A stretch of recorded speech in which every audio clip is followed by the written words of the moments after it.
Okay.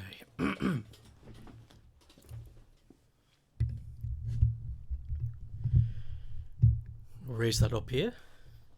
I can. What a good day. What a good day. I'm gonna throw this over there. Good.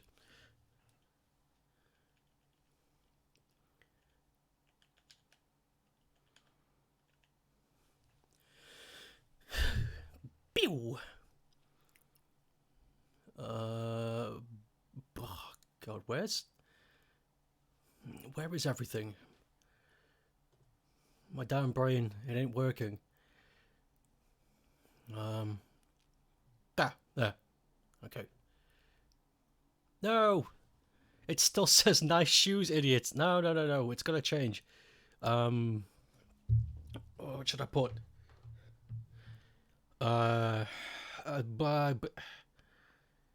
Fuck. Nothing really has stood out to me today, so let's go for a golden oldie.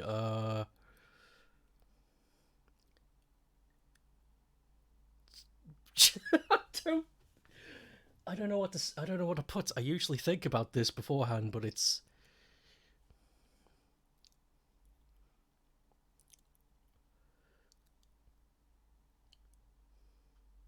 Can I put ass?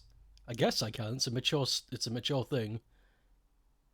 I don't know. I don't feel like that's risky. I want to put this. That's a real ass clapper. You know what? Yeah, fuck it. If I could say it, then I can type it. That's that's a real ass clapper. Oh boy. Good stuff. Okay, let's send the tweet.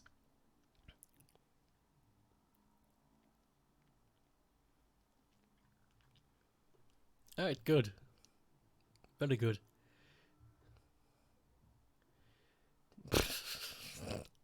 That's a real ass clapper.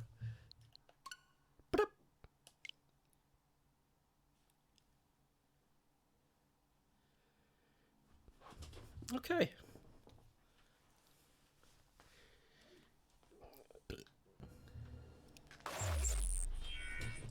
Oh wow, that's a really schmancy logo. That's a real schmancy. Oh yeah, I forgot Sumo were involved in this. Pretty tight.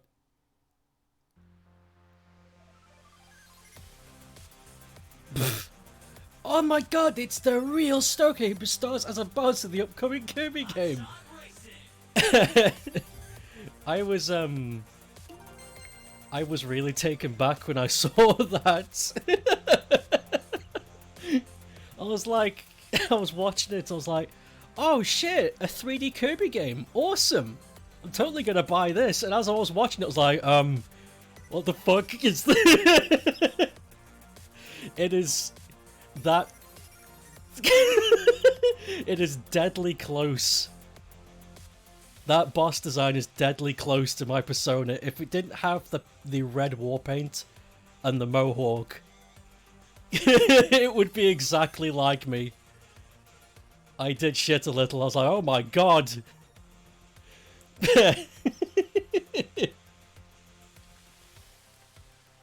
But yeah, that Kirby game looks fantastic. I really want it.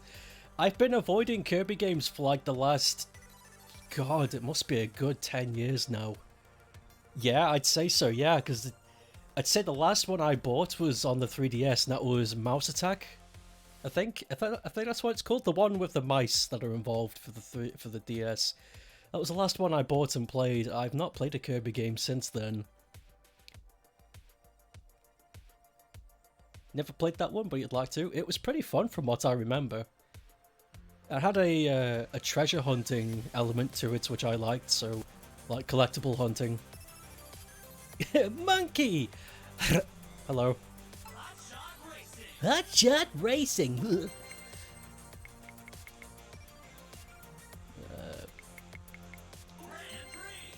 Grand Prix. Alright, boss level. Oh yeah, I forgot about this. Yeah, I didn't know what to play today, so I didn't know what to play. I didn't want to start a new long game because I'm going to be starting one of those next week. So I'm just going to play this today, a one-off. Plus, it's driving games help clear my mind. I don't know why. Not to mention, I really like these arcade-styled races. Not so happy about the, you know, the more realistic ones. They're kind of silly. It's not about the trophy. It's about perfection. Light speed, acceleration, drift. I should probably just go for standard. I want to modify it. I'm not happy with the green. Palette.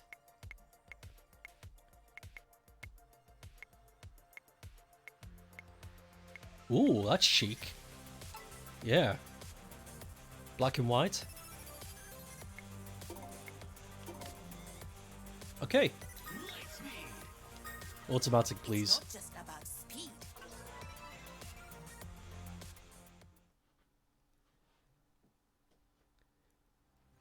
Yeah, I really digged that direct. I talk about the elephant in the room, though. Brad Pitt as Mario. Jack Black as Bowser. I felt... I was super tired when the stream started because it was, Chris Pratt as Mario. Yeah, Brad Pitt! That's my headcanon, it's Brad Pitt. Chris Pratt as Mario, yes. It felt like a dream. It felt like I didn't know what I was looking at. I was really tired when that direct came on. Oh god! I was very tired when that direct came on. It was, it came on at 11 o'clock at night for me, and I'm usually in bed by then. So I was kind of already delirious. I was like, kind of like, yeah, I just want to go to bed when this is over. So when that came on, yeah, this is so typical. You know how the joke is, you remember when Miyamoto walked on stage and then does something stupid joke? Oh, do you remember when Miyamoto walked up stage and fucking started water hosing everybody? And they had to tackle him to stop him from killing more of the audience. I felt like I felt like a dream. It felt like what happened. It felt like what I was watching was like a dream. It's like Miyamoto walks on stage and says Chris Pratt is Mario. It sounds like a joke, but it happened in real life. I thought I was dreaming. I started panicking. I was like, oh, what the fuck? No. I don't like this.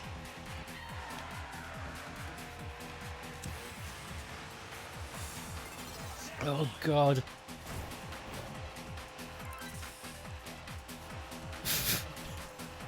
Remember that? That's such a stupid... That's the... Okay, this is the thing. It's a joke, but it isn't. So the next time someone says, remember that time where Miyamoto walked up on stage and said Jack Black was going to play Bowser? That's history.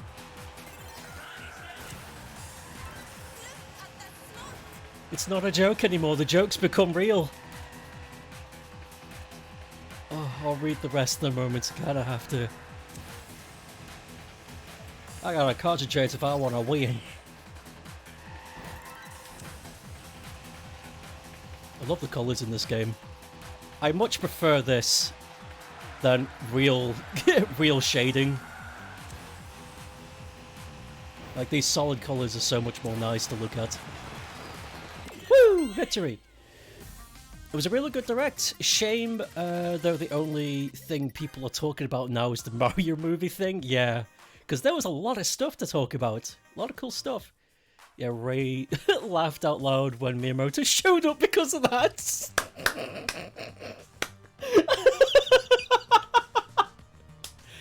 Oh, it's not a joke anymore. Oh my god. I love it. This universe we live in, it's so good sometimes. Oh.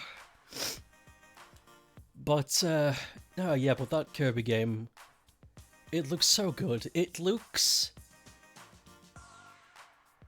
How do I put this?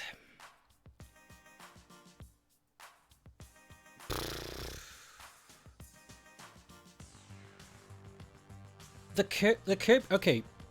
Kirby in 3D. What is it called? Forgotten Lands? Yeah, Forgotten Lands. It doesn't look like it's set in the Kirby universe, which is pretty neat. So we're not going to be walking around in Dreamland. So it feels kind of strange, but it looks great. It's not gonna... This isn't a nitpick. This isn't a reason why I'm not going to pick it up. I am. But I noticed, because I re-watched the trailer like a few times, I was like, every one of these environments they've showed off look nothing like past Kirby games. These are all new. New to Kirby, at least. And I think that's a good thing. I think that's great. Instead of just trying to 3D adapt Dreamland, they've gone for something completely new. I can't wait. You didn't go to sleep until 5 AM. I was so excited about Kirby, my brain went into hyper mode. No, same. When I saw that Kirby thing, I was like, fuck, yes! The fans finally got what they wanted, a 3D Kirby Odyssey, pretty much, but fuck yes. Very happy about that. I wonder who or what the villain is going to be. I wonder if they'll bring back some fan favourites, or is everything going to be new? Because, I don't know if you noticed, I didn't see any Waddle Dees. Not one. They were all new enemies. I think it's going to be completely new. There's not going to be any classic Kirby enemies.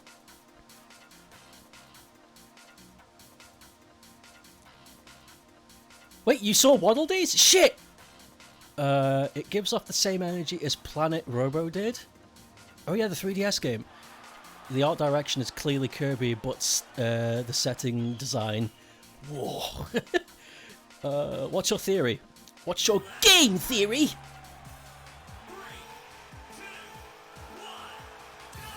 What is Big Pep's gamer opinion? Copyright.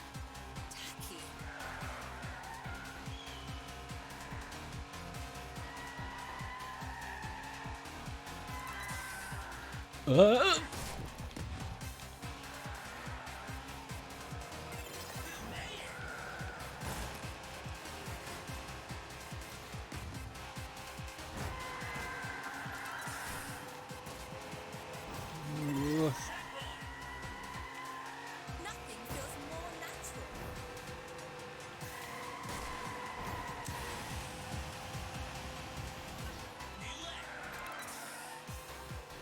That's it. Ah! Holy shit! Son of a bitch! They fucking spun me out! I gotta catch up! No!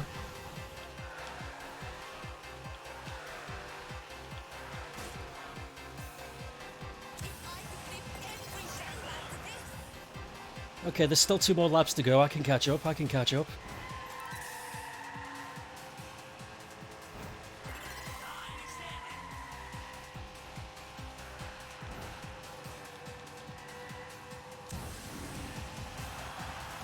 I've got a lot of ground to cover and not much time to do it. Yeah! Don't you dare!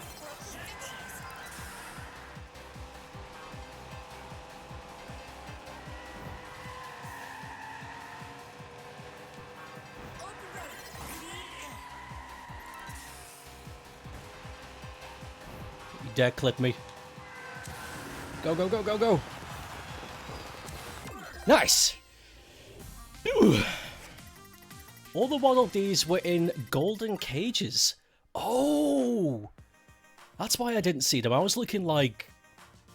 as enemy locations. They were in not as enemies.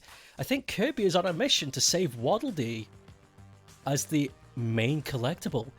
Do you think... Okay, I'm going to read the rest. Hold on. I'm going to read the rest before I dish out a theory of my own. Maybe or of the characters as well. Also, didn't see any familiar enemies during the 7th rewatch last night, so I agree. I think they're going for probably the least mostly all new villains and stuff. Awesome. I like that idea. I like that they've just gone, fuck it! Clean slate! Go! I wish more franchises did that. Here's my theory. Waddle Dees... They usually hang around a specific character. They usually, you know, they usually buddy up with a certain king. So I wonder if King Dedede has gotten involved in something and it's just too big for his boots. So him and his crew have been captured.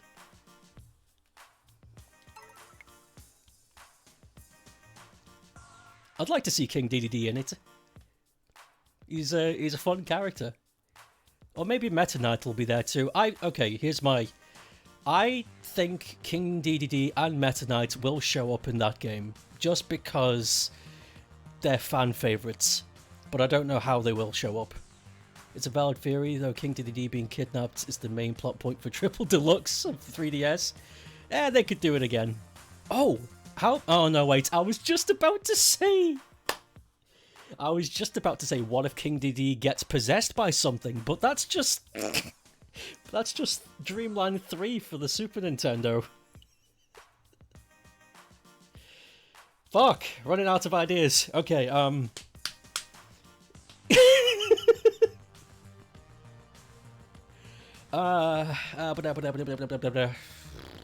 could it do? Okay, I've run out of ideas. I don't know. So it's a very, very strong sense of history and continuity. So I'm certain they won't just drop everything, even if they're introducing all new locations and cast. Yeah, definitely. I'm expecting to see some oldies, some familiars, but I'm also expecting completely new stuff.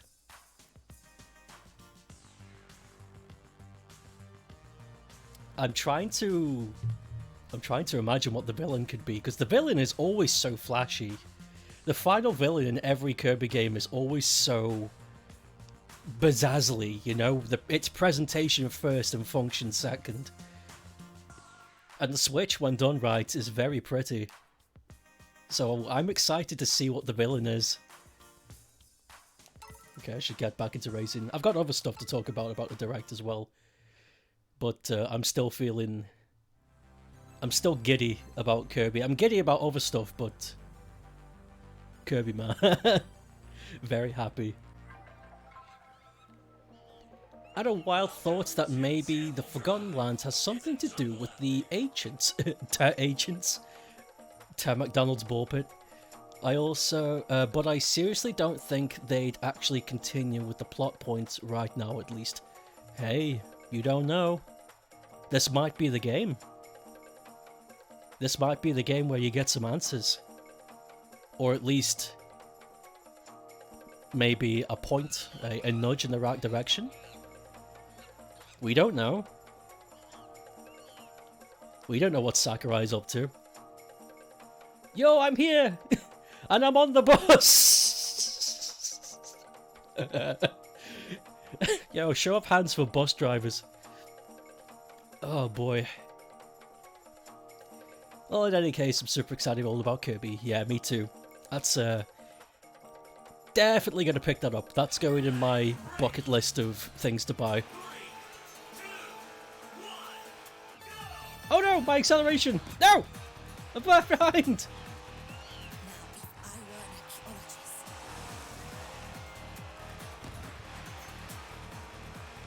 Creepy.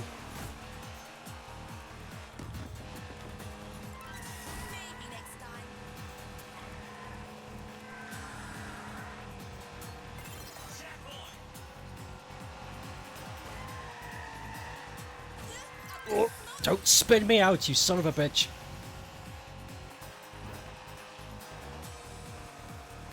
The AI in this game's really cruel. Like, they will deliberately sneak up on you and spin you out if they can. It's really nasty. Feel my heartbeat.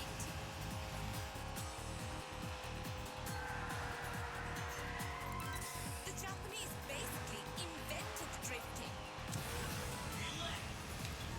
Oh. Ah! Whoa. Appreciating the deal.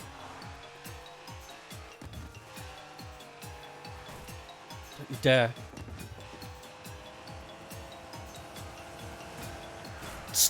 Fucking come on! Give me a break!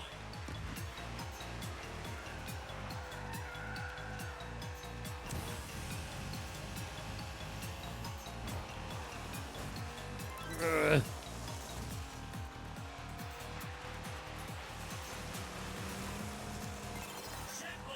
As long as I've got some boost to use, it's all good.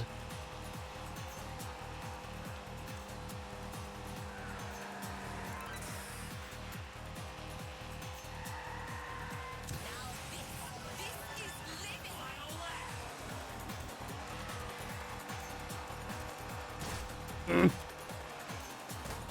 is living. Stop!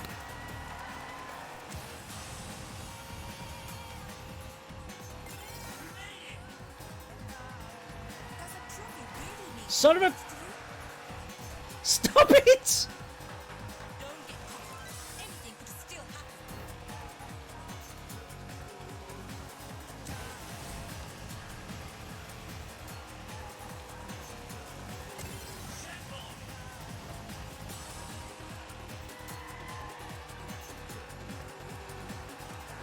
Come on, gotta get that last boost in. No! Live every day like this.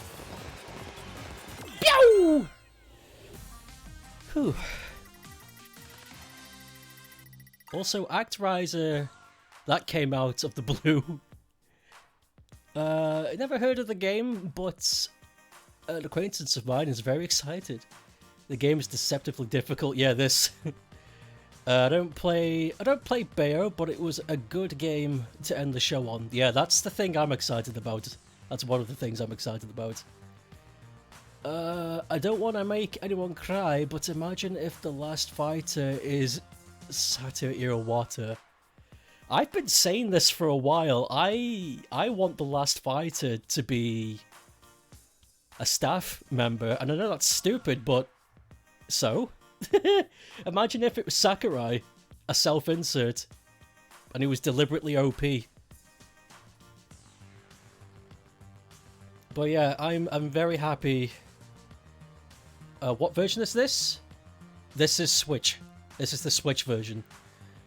Yeah, I'm very, very happy to see Bayonetta 3 after all this time. After it got announced in 2017, I have been eagerly awaiting any kind of news, and all we got up until this point was every now and then on the Twitter account it was saying, "We're still working on it. Don't you guys worry. It's looking great." And we got like every 4 months, but now we've actually got to see gameplay footage and at least a somewhat definitive date next year at some point. That makes me very pleased. I can relax a bit more now. But yeah, I'm very happy with the way it looks. But combat and presentation is only half of what Bayonetta is all about. So I want to see more. I know that sounds stupid, like combat and presentation isn't that what the game about? It's a 3D beat 'em up. You'd be surprised though. Bayonetta has a very compelling story. And the characters in Bayonetta are very likable. So I want to see what's going on.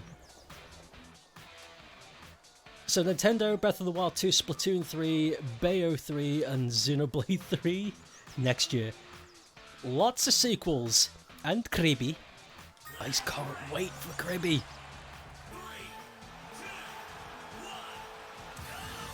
Woo. Now that we've got like a somewhat definitive date on Bayonetta, I'm going to start streaming the games. I think I'll stream Bayo 1 in November. Once Halloween Fest is over. And then hopefully we get a bit more of a definitive date. And I'll play the second game at like the halfway point to release. That won't get you too far. Oh! Time-lapse photography has nothing on this. Oh, here's something I like about Bayonetta as well. They did time travel right. God, the amount of games and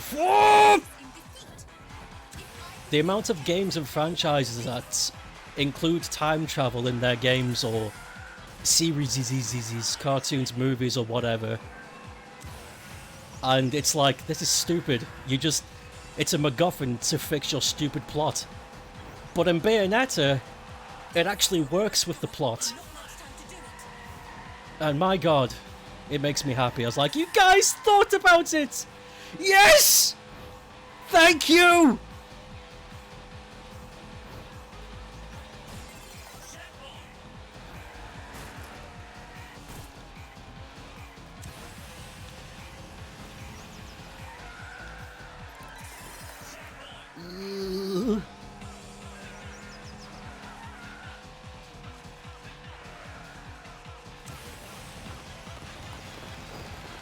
Get in there! Winner! Ninty is stacked out next year. We're seeing the effect of the pandemic. All the games are starting to come out. It's been slow, but they're coming. I'll try and tune in since I never actually watched Bayo properly. It's a fun game. It's very flashy. It's fun to watch. In Feb, I've got Saints Row and KOF 13 Lep. Johnny here, don't drown in games. Happy for Bayo and DMC, but I cry for Shinobi. It'll get its day. Oh shit, speaking of Shinobi, this is something I wanted to talk about. Very happy to see that Nintendo 64 games are going to be part of the online benefits for when you sign up to Nintendo Live. Very happy to see that. People have been asking for that for a very long time. And the starting roster of the Nintendo 64 games are very good. So yeah, very, very pleased about that. And then something that actually made me something that actually made me gasp in real life, like not sarcastically, something that actually made me go is when they said Sega Mega Drive games are going to be part of the benefits. Which both shocked me and confused me at the same time. Cause like they did this for the Switch. Not Switch, God, excuse me. They did this for the Wii. On the Wii, the Virtual Shop, you could buy Master System games, Game Gear games, and Mega Drive games. And it just hasn't been that way for ages. And I just assumed Sega weren't going to agree to that anymore because they've been releasing the Sega Ages line on the eShop. And they released the Mega Drive collection on Switch, which has 40 games on it. So when I saw that, I was like amazed and why? Sega have already pushed an influence of their legacy titles already accessible to the public. So why have they done this? I guess we'll hear more about it in the future. Knowing it'll cost more. Still prefer a subscription having to rebuy old games again and again. Yeah. The selection is solid. Seagull! Was Pokemon Stadium in the list? I don't know if Stadium was, but Snap definitely was. Yeah, I only saw Snap. Sega does what Nintendo. Am I right, gamers? Yo, when the Sega jingle happened, I had a no way in the same vein that Sega jingle shocked the shit out of me. Yeah, same. It was very confusing. I enjoyed it though. It was a nice little thing they did.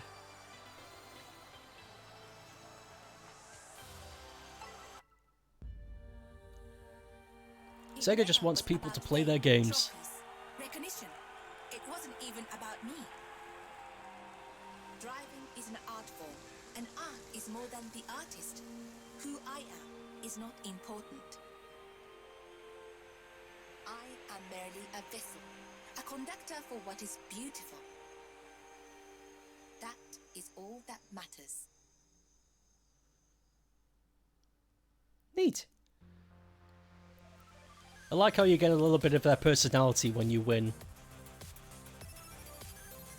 It seems like Sega just wants people to play their games, and that's pretty cool. So it should be! I have no interest in Final Fantasy, but the Chocobo game looks delightful. If you can, play the original Chocobo Racing for PS1, and if you can't, get Raymani to play it on stream.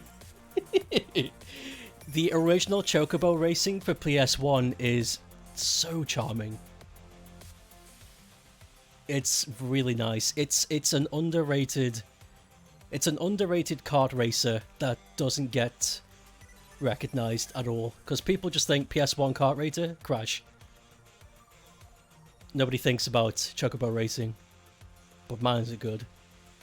I'm glad the Direct was good, because Amazon have fucked my Amazon Judgment pre-order. Oh no, what have they done? Have they cancelled it or something? Yo, let's play as British. Do you know my father?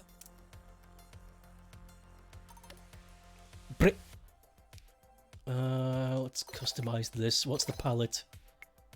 Ew! Ew! Want to be puke green? That's not even a nice green. That's fucking nasty. That's the stuff that grows underneath the sink. That's gross.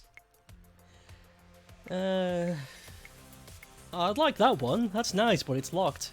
Damn it. Ew! What? What's with these? Ah, the yellow's pretty spiffing. Yeah, I want the yellow. It ain't coming till Wednesday, despite me having Prime and selecting re-release date delivery. Ooh. Those sons of bitches. They owe you a discount. I'm already annoyed of everyone screaming about the Mario movie casting, but on the other hand, they were all the salt is concentrated and everyone seemingly is just happy about the games. You know what? That's a good way of looking at it. You're right. You're right. If they can all just focus on Jack Black being a big funny dragon turtle, whilst we enjoy the releases, that's pretty pog. Oh yeah, and two more things. My excitement for Metroid Dread is kind of dwindled a bit since the announcement, but I'm glad that they showed off a bit more in the trailer. Looks nice, I'm gonna grab it. And I'm happy to see Splatoon 3 got more screen time and the announcement of a story mode. I want to see more of the story mode because I wasn't happy with Splatoon 1 and 2's story mode. It seemed really lackluster. So if the third game's got a big single player, I'm gonna pick it up. Because I've never really been a big fan of the online. It's not my thing, but I could see its potential in single player. So if it's got a big ass single player mode, big ass story campaign, I'm gonna grab Splatoon 3. That's for damn Skippy.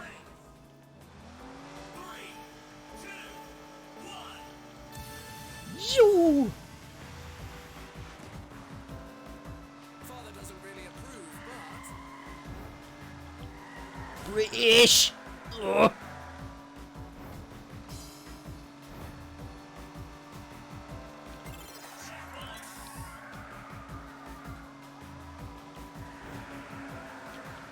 Okay, good so far, good so far.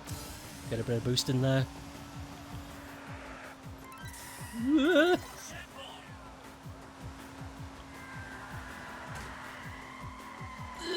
Oh my god, that's a stretch. Father will be so proud.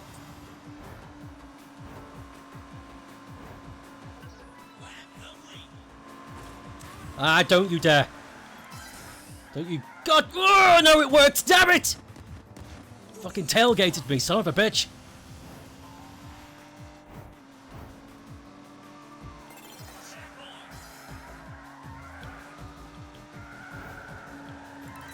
Ugh.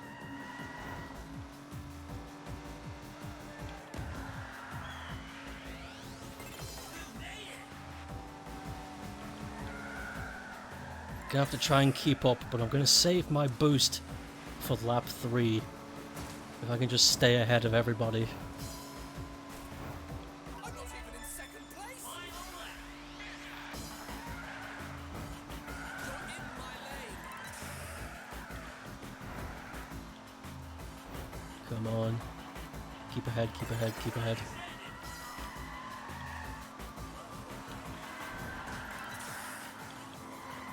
Go!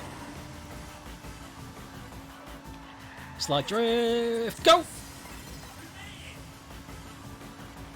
Big curve. Go! Father will be so proud. Used up the boosts. Now, now, now, now, now, go! Use it all! Woo! I think Metroid Dread is a really important game. AAA 2D Metroidvania to a classic series in this day and age. I think it's awesome. You're right. No, you're right. It is important. I hope it sells well because holy shit. Metroid is one of my favorite franchises. I love it. So, more, please. I wonder how Prime 4 is doing. I wonder if that'll ever happen. When I get back home, I'm gonna buy it off the PS Store. Fuck am I waiting any longer?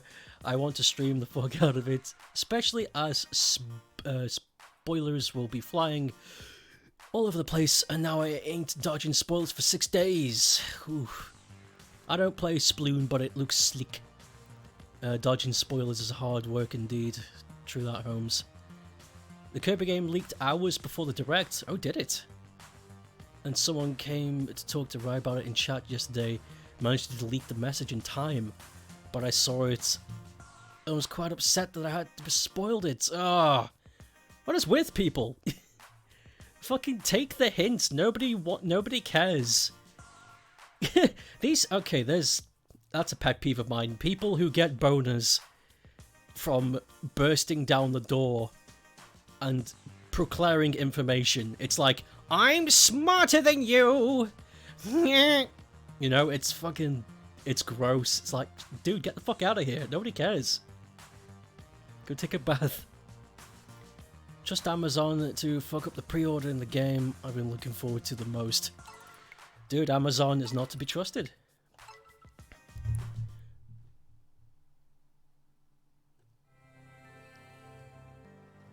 Amazon is not to be trusted.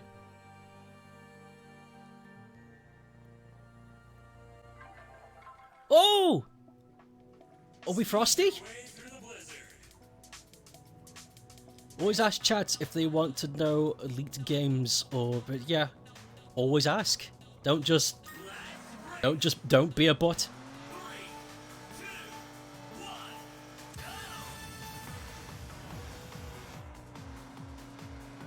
That castle, my family owns it.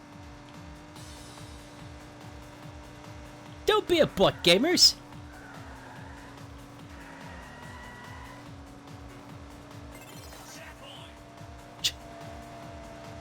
Oh, don't tailgate me! Fucking, I saw that. I saw what you were doing. Which map is it? There's a map that's in the snow, and there it is! It's this one! I thought it was this one!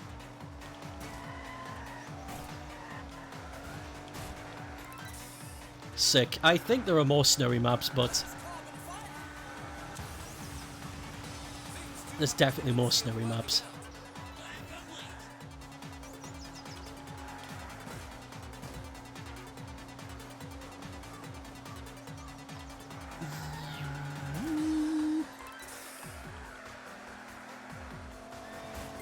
Don't do it, Mike.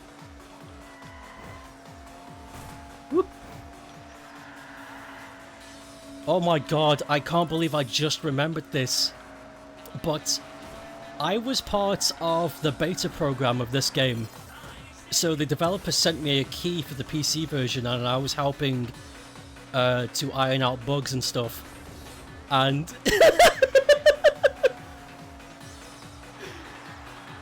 and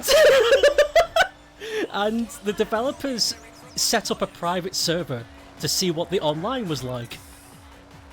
And I joined the chat, and there were 2 people in the chat already, and I just assumed they were random people, just ordinary people, you know? So I came into the chat,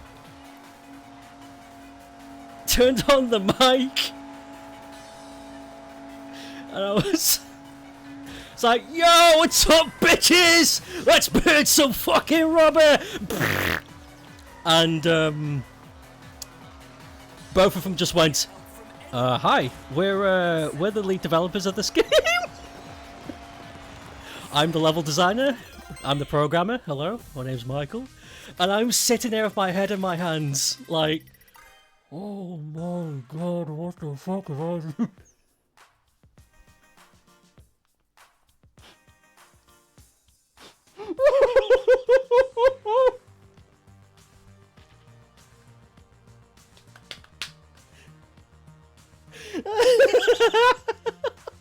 They were really cool about it though.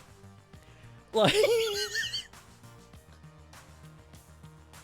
after I was done being super quiet and trying to, like, you know, find any courage left inside of me, I was like, hey, I just thought you two were just random people, so I didn't really think about what I was saying, so I hope you know, I'm here to help.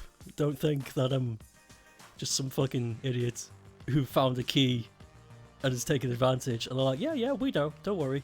They were so cool about it. They honestly, the way they acted made it sound like what I did was normal.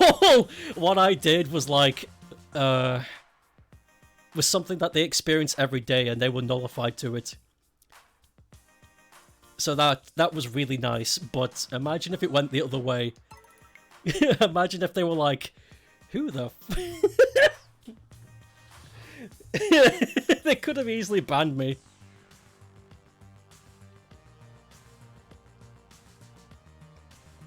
Oh god. Now that's an embarrassing story. It would be unbearable. It was. I became extremely timid. Like, I didn't want to say anything. I couldn't find any courage to speak. I was just like... They're probably happy to get that kind of reaction, to be honest. Yeah, maybe. I'm glad the game turned out well, though. It was really easy, because the game... when the game was in beta, there was next to no problems with it. It was smooth as shit. Like, every now and then there was a bug. Like, a car wouldn't start, or there would be a misaligning in the collision in the road, or something like that. But apart from that, the game was perfect.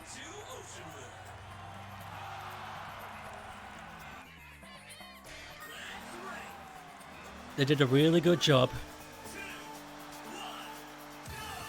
Go! Ah!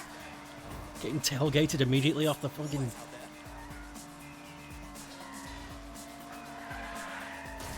Ugh.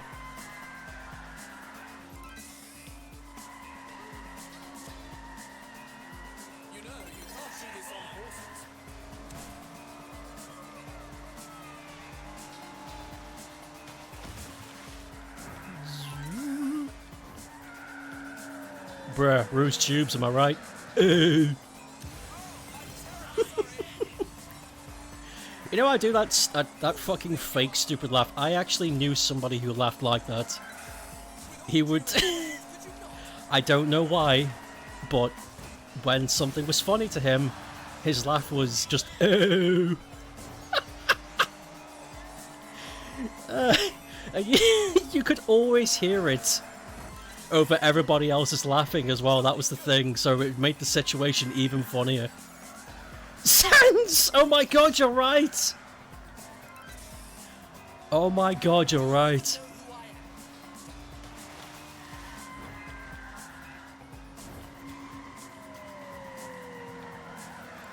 Pew! Ah! Here's a cool guy. He did write a report once that was very disturbing, though. He was. This was primary school, by the way. First school. I don't know what the rest of the world calls it, but the school for 10-year-olds and below. It was during that time of school, and I remember during that time it was English class, and they were teaching us how to properly write a report. Like, write everything factually and from a third perspective, despite it being your own experience. That kind of crap. And I remember his report was very disturbing because he talked about the operation on his leg he had one time. And let me tell you, for a kid that was under the age of 10, extremely vivid detail. He had a talent in descriptors, he really did. I wonder if he's actually done anything with that. Or has he become like everybody else in Stoke and just, you know, had a family, goes out drinking, watches the football. Ugh.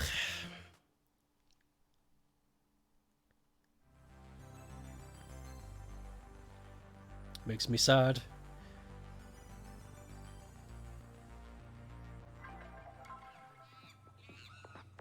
Ancient temples and exotic wildlife.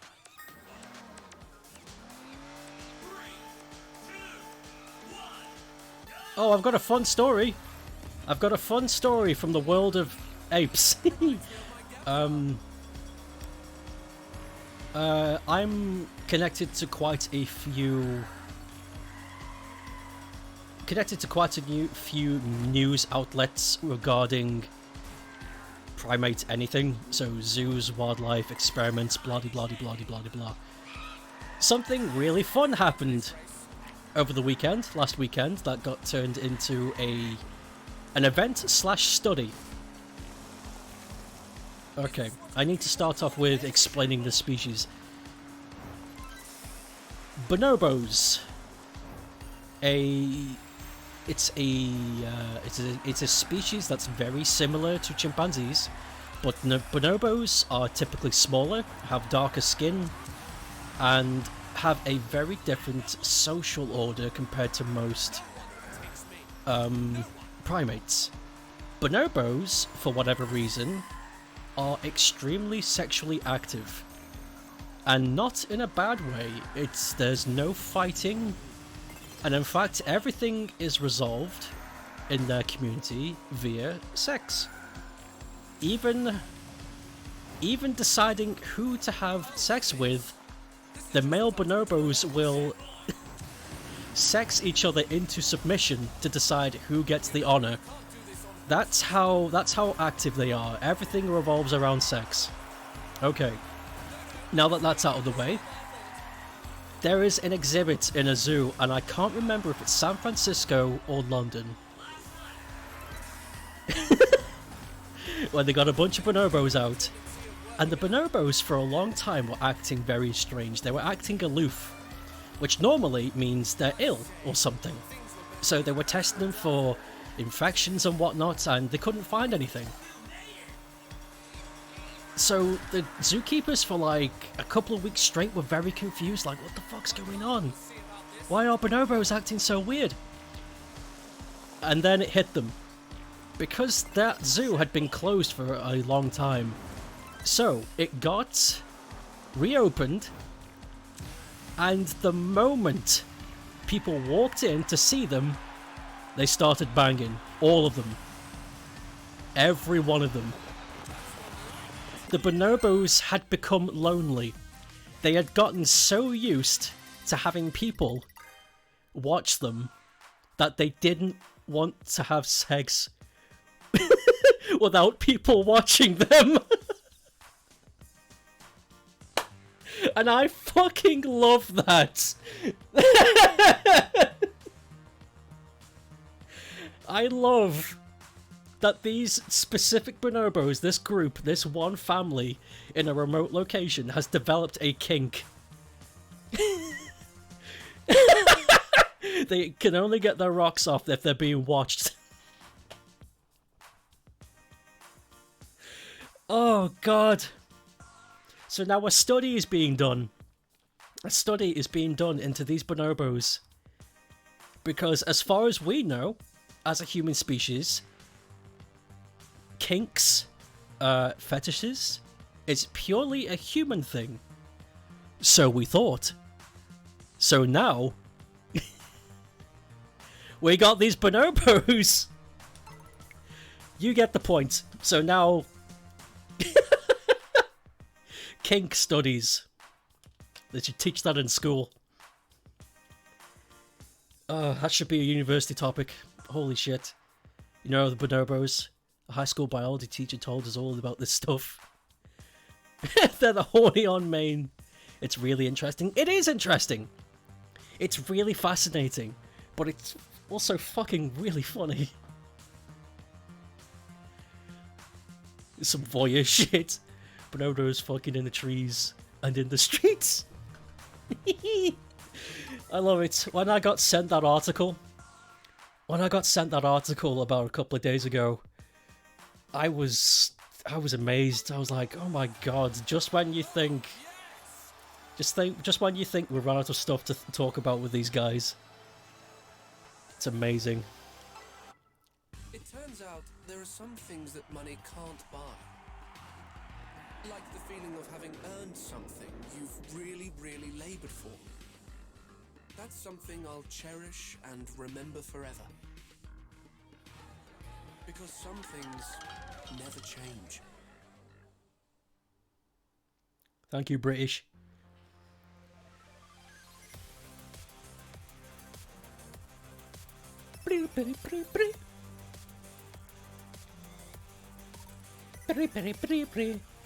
Pro Circuit, Racing Elite.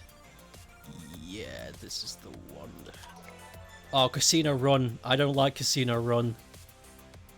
It's a strange, it's a weird map to race in, but it's fun though because it's shaped like a piggy bank. So I understand why they did it, but still I'm not a fan of Casino Run. It's a tough map. Casino settings are cool. Yeah, it's a nice looking map. America, China, Jamaica, Russia? Holy shit, I've never noticed Mike's face is very weird looking. That's very close to Dad Guy. Holy fuck. You know what? I just want to be a good role model. I just want to be a good role model. You, whatever, Mike. Good for you. Oh, that blue's nice.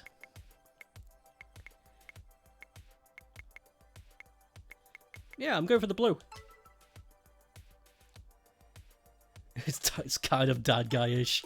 Definitely. We're doing it. A nice mix of everything.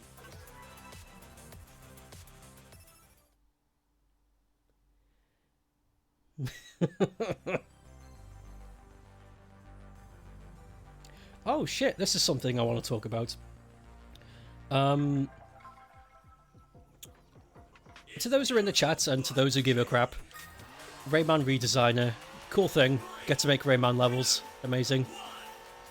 I don't need to explain why that's an amazing thing. But Raymani, the creator of Redesigner, every now and then streams levels made by the public. And he's going to do it again this October at some point. Don't know when that's going to be.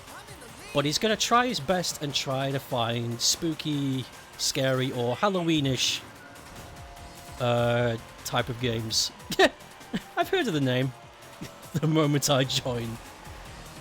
Now, I was just about to talk about the maps I'm making. So, here he is in chat. He's going to be streaming spooky, scary, Halloween-y types of levels, if you can find them, sometime October. And I've already submitted one level, but that level isn't scary, it's just Halloween-themed. It's purely... Oh god, I can't stay! It's purely just a theme. It's more levelly than scary. But I thought to myself, you know, let's challenge myself.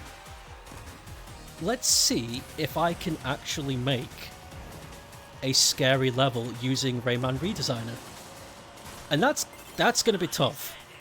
Making a scary 2D platformer, especially one that already has assigned preset cartoony assets already, that's going to be tough. That's going to be really tough. You can't...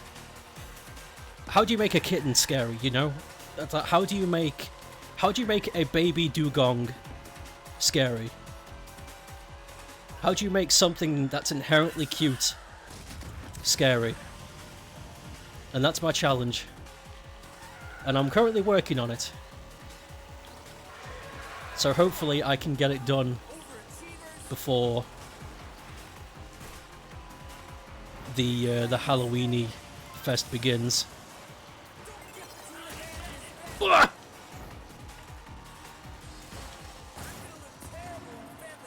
I don't want to reveal what it is I'm trying to do, lest spoilers and all that. But I'm really going out of my way to find out what I can do. I'm currently researching... You know what? I'm gonna leave it at that. Again, I don't want to talk about it too much, spoil it. But, yeah, okay. I'm putting a lot of effort into it. Woo! Excited to see any horror maps. I can't make it myself, unfortunately. I love the dance. The ape dance. It's lovely.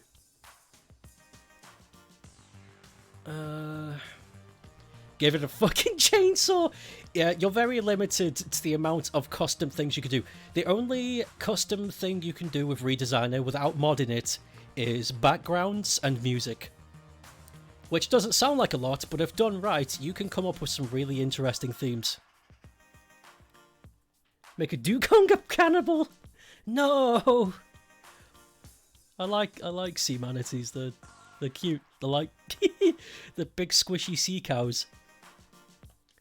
You look forward to seeing it? I look forward to finishing it. Because then I can stop thinking about it. Oh god, the magpie's back.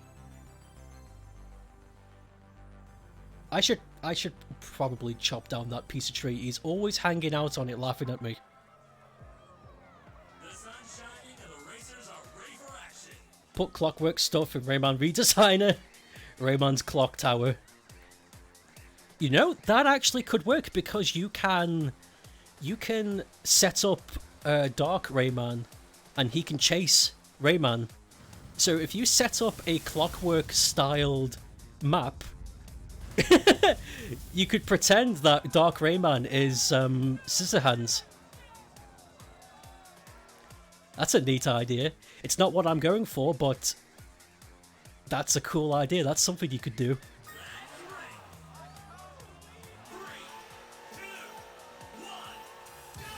Go! Squawky twat. He's always laughing at me. He's always perching on that little tuft of tree going, Gah! Get out of the way, Marcus! Oh! Oh!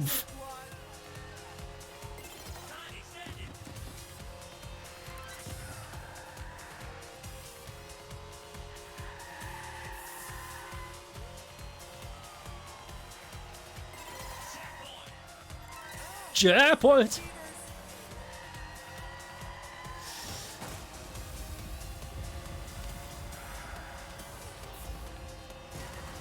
Goddamn tailgating! lap.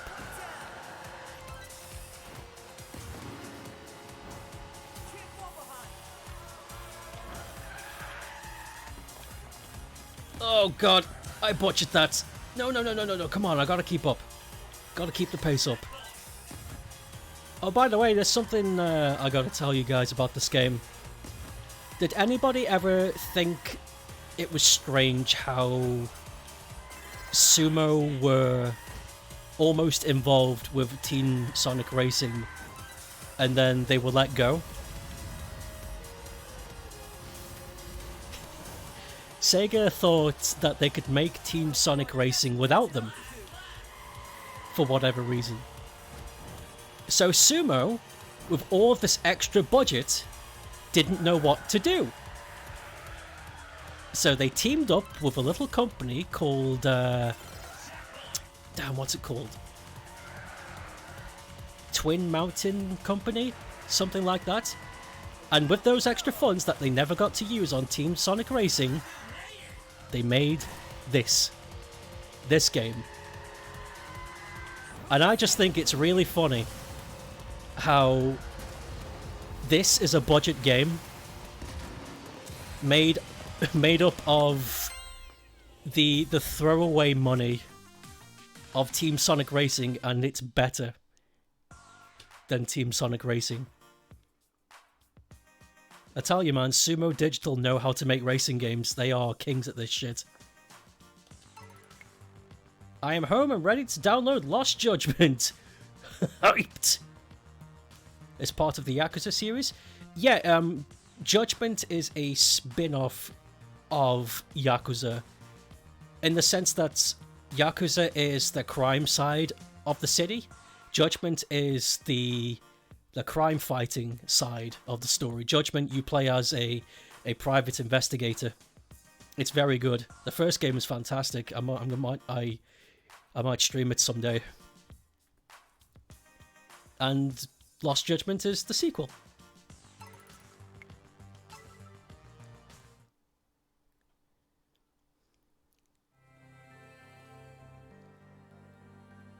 Ooh, is this the Frosty map?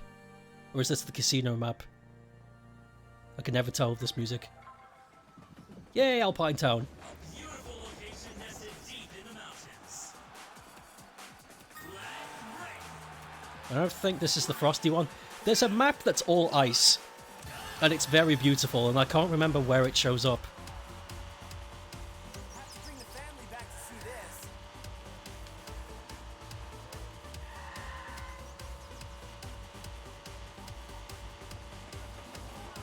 Always wanted one of those best dad Oh. hugs.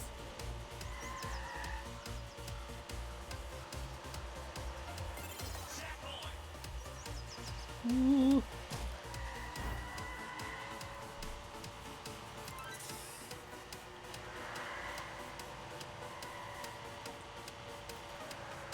This music doesn't appear to be going anywhere. It's just bass and treble, that's all it is. Oh, here we go. About 45 seconds into the race, we get a little bit of melody.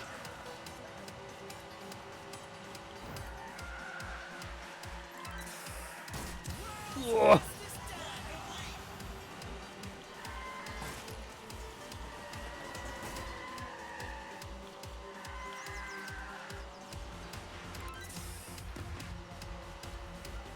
Drive like you got something to prove.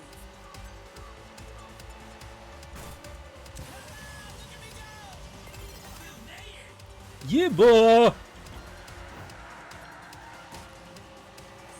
sailing from here.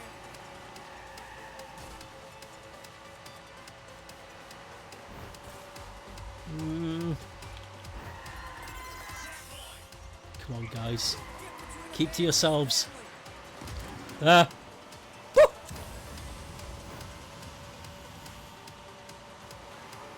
No!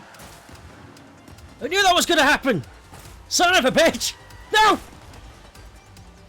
Okay. Come on. I'm so screwed!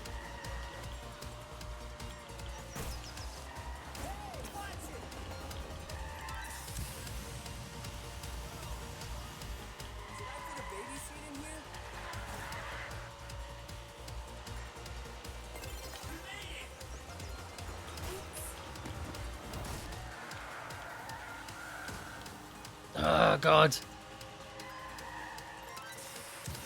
This is it. This is my end. I'm gonna get a terrible place. Fuck! This car is terrible! Am I? I don't want to come 8th. Come on. Oh my god, I came 8th.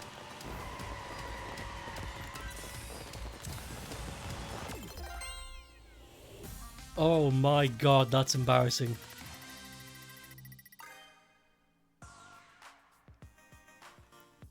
Oh, that sucks. Nope.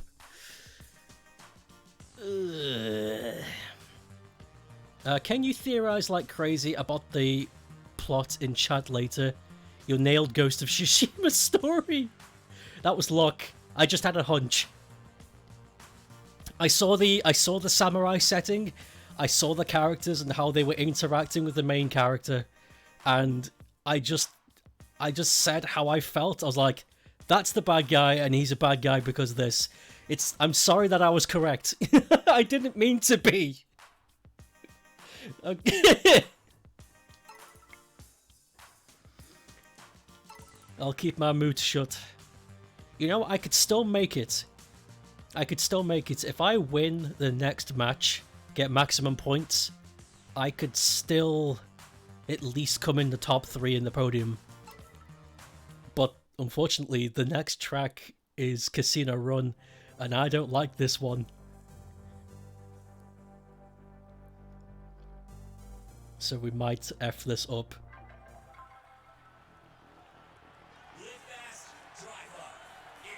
It wasn't that I was a bit off. I was 100% on the money. I don't know. I'm sorry. It's just that when you have seen and read so many stories, it becomes next to impossible to come up with a new plot point. So when you see a pattern form, you just automatically put 2 and 2 together, and it's like, okay, so this story is just like the I've read. I can't help it if people take inspiration from other books, and I just happen to remember those books.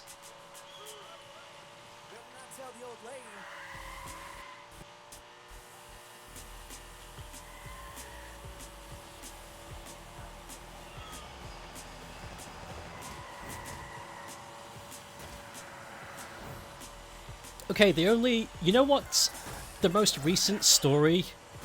The most recent story I have seen / read that has made me go, oh, that's cool, was when I went to see Joker in the cinemas. You know, we live in a society, man. That was the last time I was genuinely surprised by a story plot line.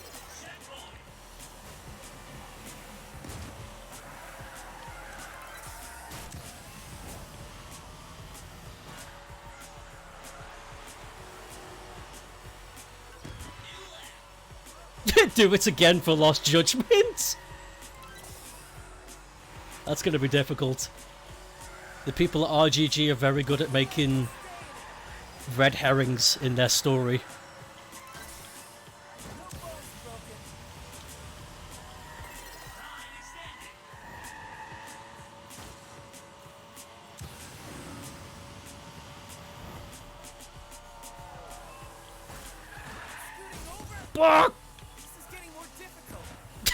This is getting more difficult! No shit!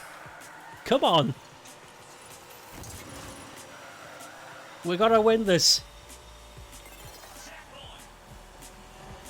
This is getting more difficult! I want that as a soundbite.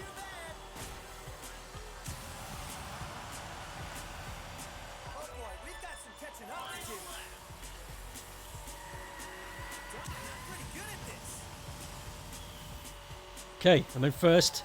Don't screw it up now.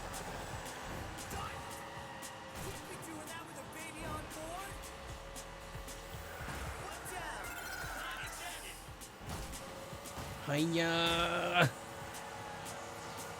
Don't you tailgate me. Stay away. Okay, good. Pick the lane and stay in it.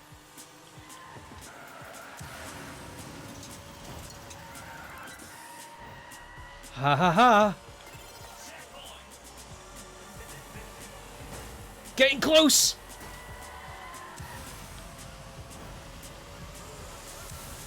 Yes, yes, yes!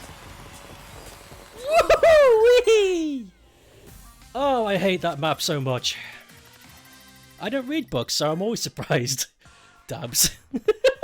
Hashtag humble brag, I don't read books.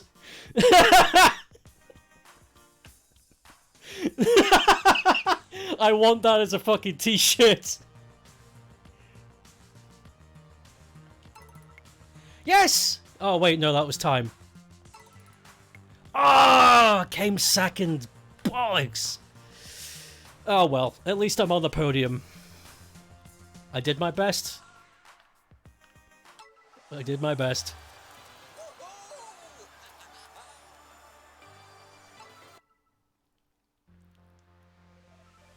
Still, though, if you don't get gold, isn't Toshiro a robot? Toshiro.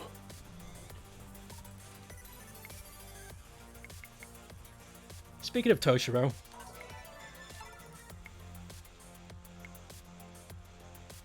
that explains his red eyes. Rumors around when Koto's his unspeakable in his perception of the track, his mysterious origins, is he even human? Yeah, I think he's a robot. Let's play as Marcus. They don't call me the fastest man alive for nothing. I don't think anyone's ever called you that. In fact, I've never heard anybody call you that. You've just made that up. Oh, that blue is nice. I can afford it too. Yeah, let's be that blue.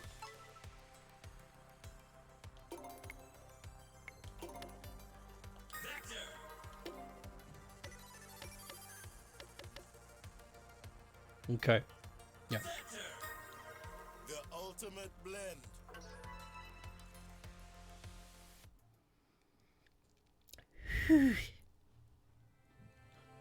The ultimate blend.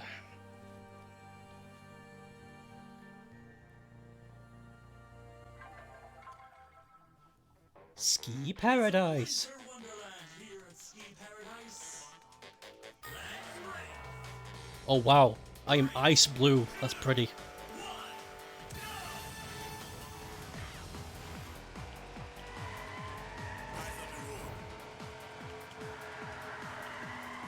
Yo. Drift, bro. Now get on with it. In the lead, as it should be.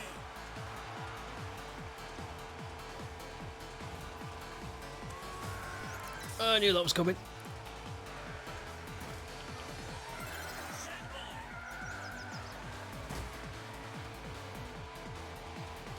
Try to slow me down, that's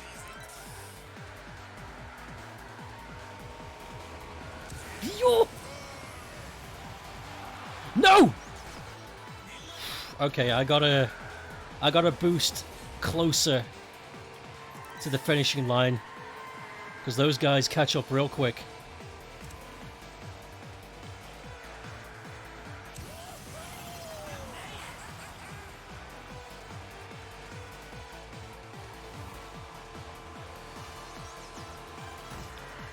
Is that even possible? Ah, stop! You're letting Vector win!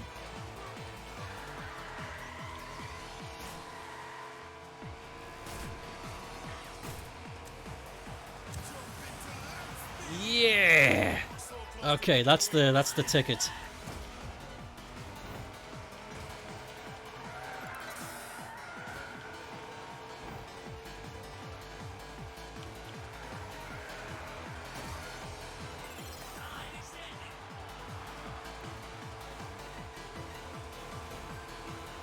These poses think they have a chance. Oh, this cut some seconds off my time.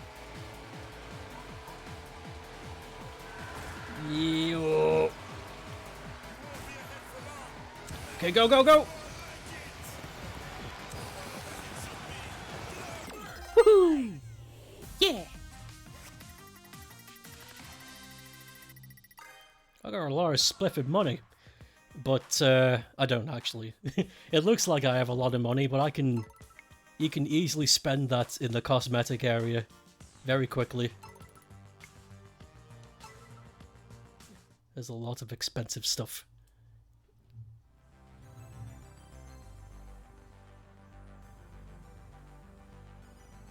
What's next? What's next in this adventure? Temple ruins. As mysterious as it is beautiful. This is Temple Ruins. Let's race. 3, 2,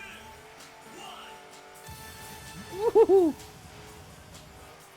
You know, I've just been thinking about races in general, and something that's always bothered me about Crash Team Nitro Kart Racing, whatever it was called. Crash Team Racing Nitro Fueled, is that it? I'm just going to call it Nitro Fueled for shorthand. Something that always bothered me about Nitro Fueled was that they never included the Nitro Kart story, despite having the characters. Because I thought that's what they were leading to. It felt like they were going to reveal the last character, which eventually they did, and I thought as like some sort of big shebang, some sort of big like farewell, they would release a second story mode that unlocks after you've done the first, which is the Nitro Kart story, starring Velo and all that.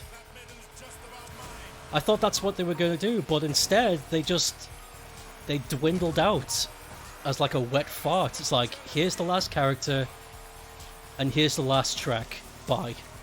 And I was kind of like, ew. It's like, you know, you've made so much money in this game, and it's been a big deal for so many people, you're really just gonna... That's how you're gonna go out? It seemed like such a wasted opportunity. So close to running away with this thing. Told you I was fast. It always bothered me. It was like, it's kind of gross.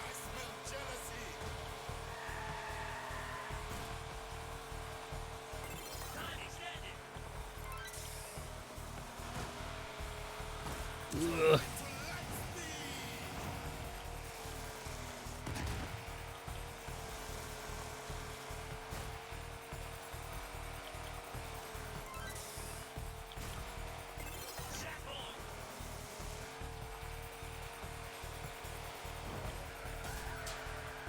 Come on, Geico.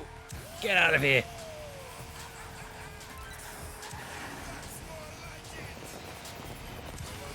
Woohoo! Crash Team Racing Nitro Fuel, yeah. I was also a bit surprised that the story was never added. Time constraints plus all the shit helping that ActiProb had a hand in fucking that up. You blame Activision. Just bites, you know. It would have been the ultimate collection / crash racer, you know. It would have been the... It would have been the be-all, end-all. Both of the big stories that everyone likes, all the characters, even the ones that weren't racers to begin with, and a bunch of new tracks too. Easily sink 60 hours into the game. Maybe more if you choose to do online. Would have made history. Stumbled at the last second, and it's sad. It makes me... It just reverts me back to my unimpressed phase again. It's like, fucking...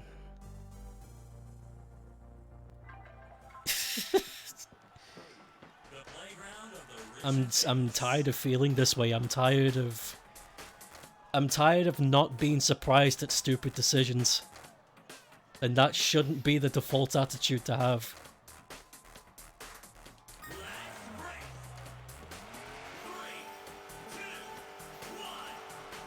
Go!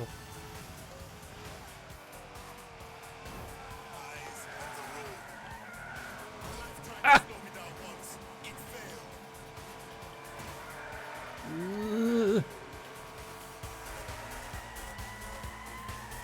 Okay, guys, I'm not shitting you, but I swear to God, I just saw Among Us in the crowd.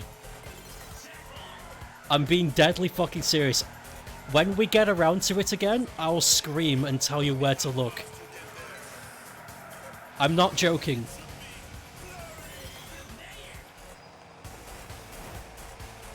It could have easily been something else, but it looked like Among Us to me.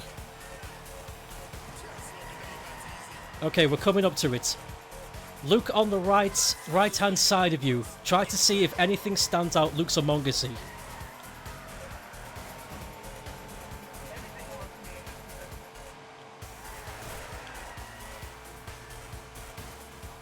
Oh, it's just cars. Okay, I saw the red shape and the windows. I saw the red cars and I saw the windshield. And my brain just went, Among Us?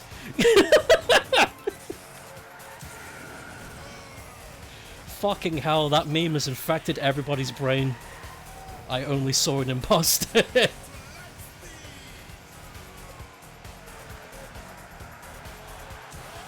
Pattern recognition, man. Oh, God.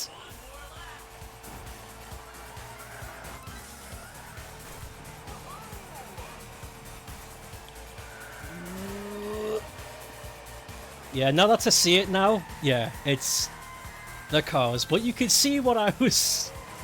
You can see why I was confused. Oh, here's something. Here's a fun thing to try and predict. How long do you think this Chris Pratt, Jack Black funniness is going to last? How long do you think the internet's going to joke about this until it gets boring? Because my theory is it'll be funny up until the week running up to the movie. Because that's what happened to the Sonic movie. Everybody was making fun of Rat Sonic. Everybody was making fun of him flossing, doing Fortnite dances. And that joke just kept rolling and rolling and rolling until a week or two just before the film's release, everybody stopped doing it for some reason. And then the joke died. And now it's only mentioned passively. So that's my prediction. It's gonna end till Christmas, I bet. And then it's gonna resurface once we get a trailer or something. Oh, of course! I didn't think about the trailers. Yes, there is gonna be a second wave, you're right. There is gonna be a second wave and people are gonna use footage from the trailer to create memes. Yes, that's more plausible.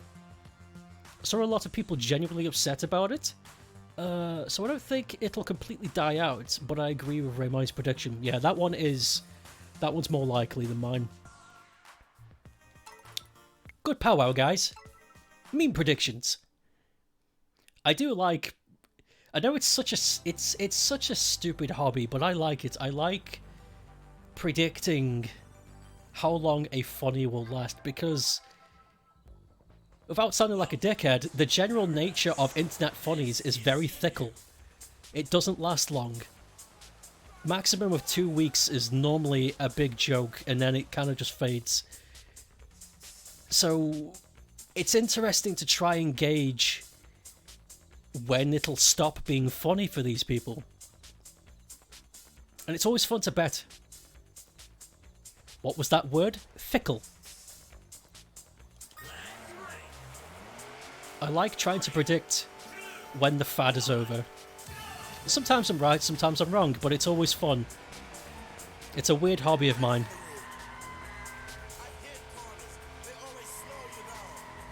I was deadly wrong about the Among Us meme. I was so wrong that the meme lasted a year. I was like, okay, the game's gotten popular because all of these guys are playing it. popular YouTubers, popular streamers, yada yada yada.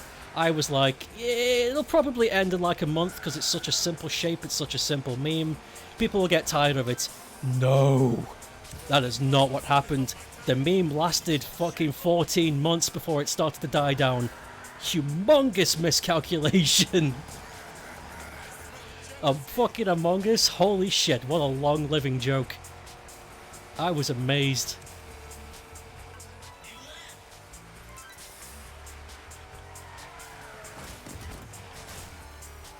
Among Us is eternal. It's something special. If you can look past it being a ridiculous meme, it's very interesting that it lasted so long. It's special. Ooh.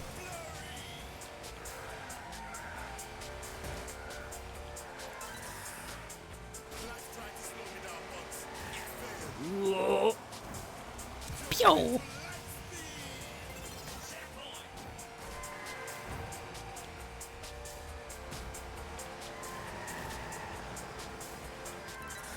Go! Oh god, they're all boosting too. Okay, I need to save boosts.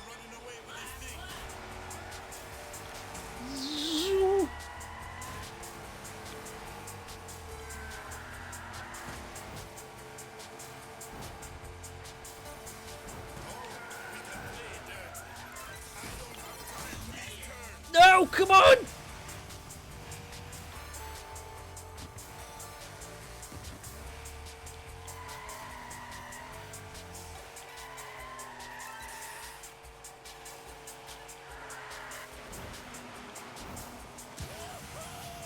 Yeah.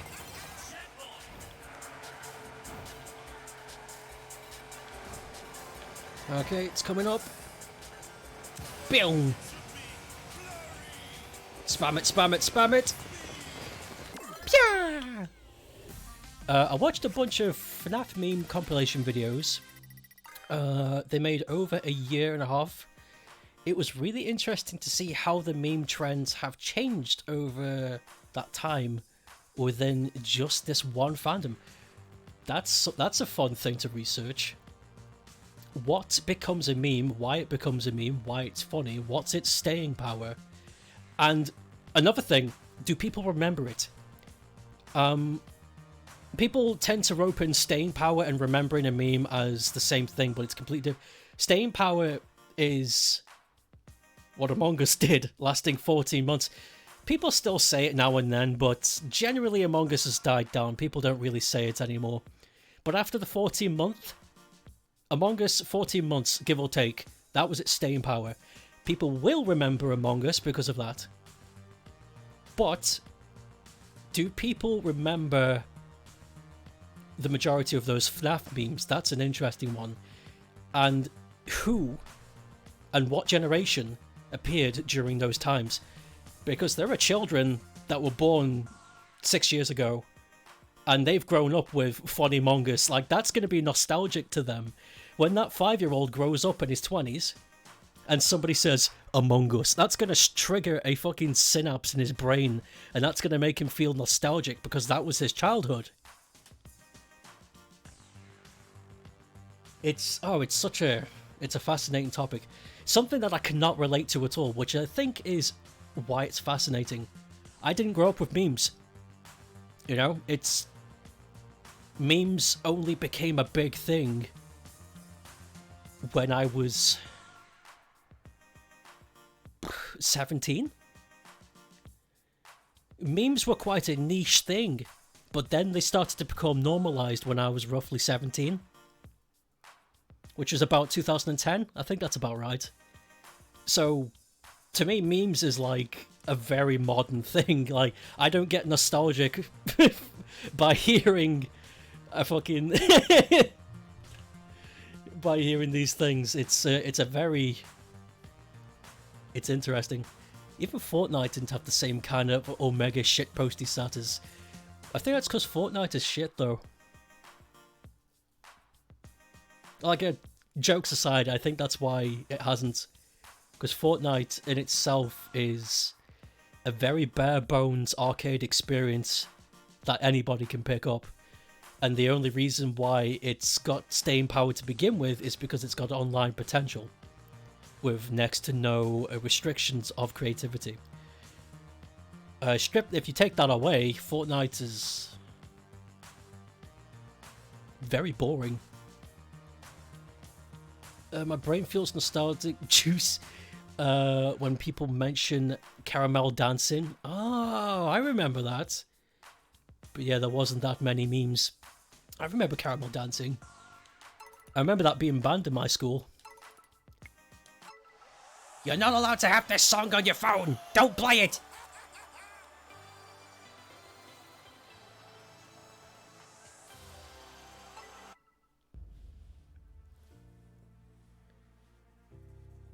There was a time when I thought my dream was over. But that was before I realized fast comes in many different shapes and forms. It's not just running, but it's not just driving either. Because why would you choose to do anything else when you could fly? What the fuck? That sounded like a PDSA for join the Air Force kind of shit. That freaked me out. I didn't like that at all. Fuck that. That sounded brainwashy. Didn't like that. It's weird how some young people being nostalgic for stuff that happened 5 years ago or something. You can't be nostalgic for something that happened last week. That's not nostalgia. That's just reminiscing.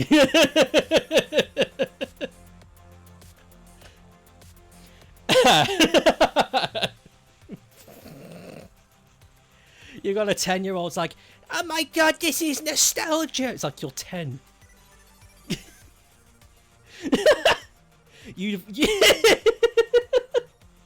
You're 10 years old. You've lived an eighth of an average human's life.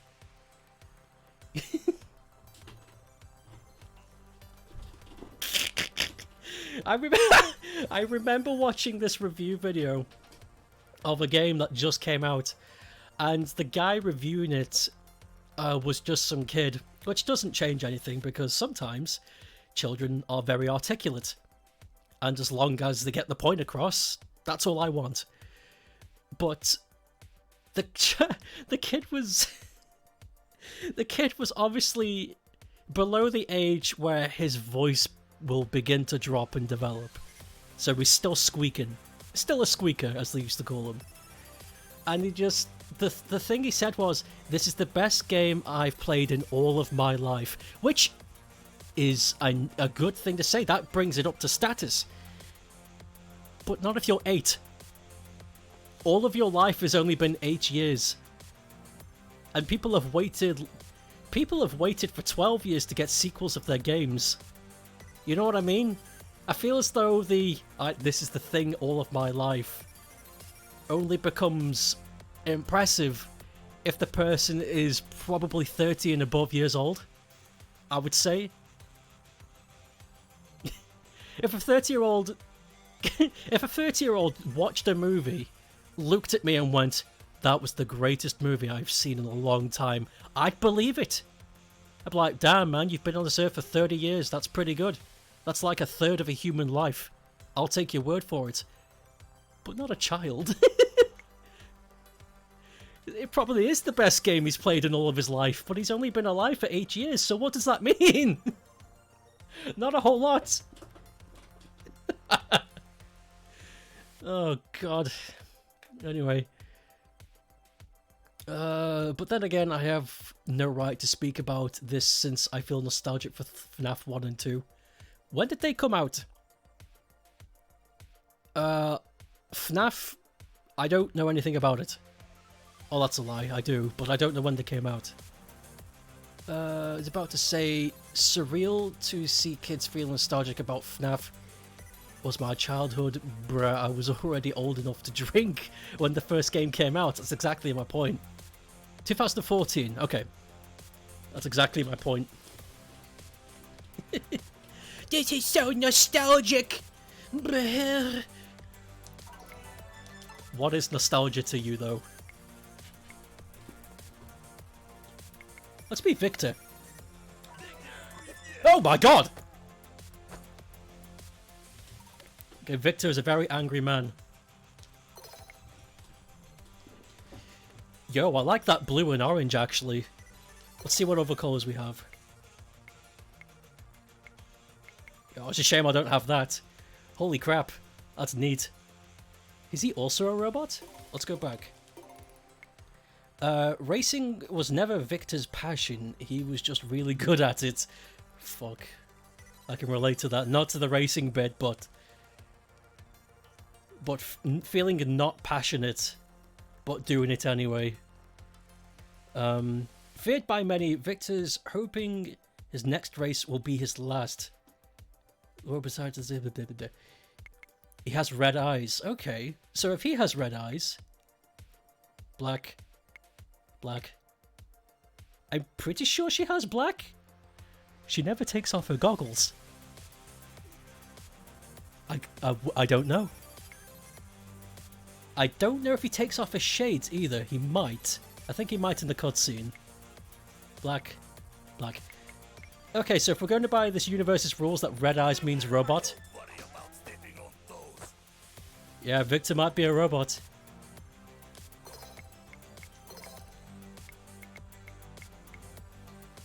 Yo, that's colourful. That's very colourful. I want that. Burb. Gonna make pizza. Whoa, I had pizza last night. It was great. It was fucking mint. It wasn't mint. It was salami. But you know what I mean. You know what I mean.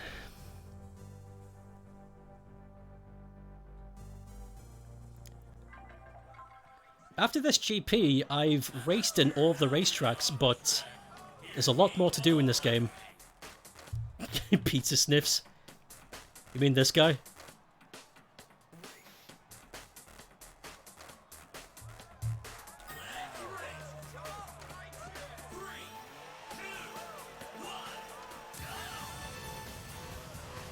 Fucking pizza sniffs. That's one of the stupidest jokes I've come up with. Hey, babe. Check out these pizza sniffs. It's fucking gross.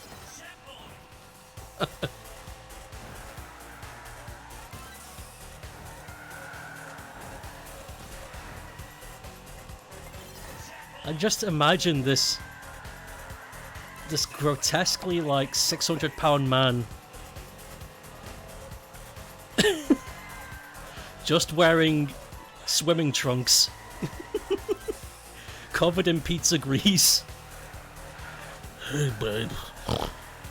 Yeah.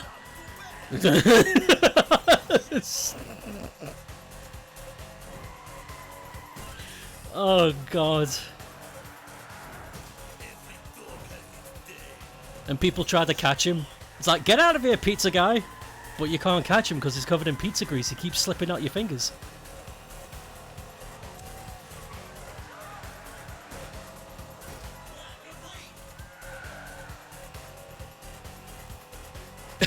And how he gets away isn't running. He, well, he builds up a bit of speed, but then he flies onto his stomach and slides around like a penguin. That's how he gets away. Pizza grease, away!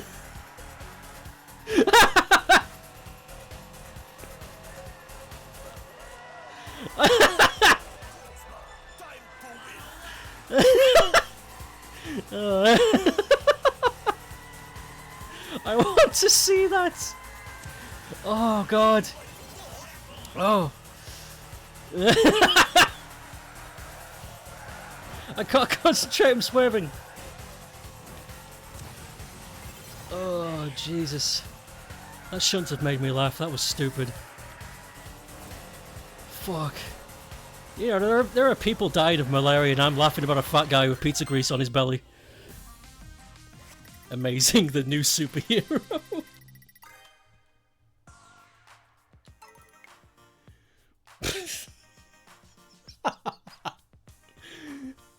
my god. I need a drink.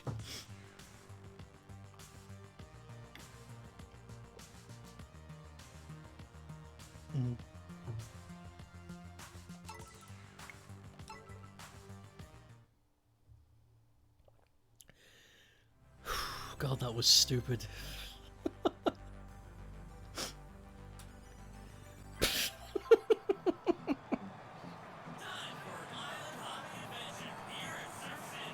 Oh shit, I didn't see that!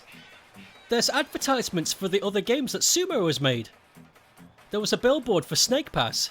And Table Manners! Oh my god, I didn't notice this! I've owned this game for like a year and I've never noticed this.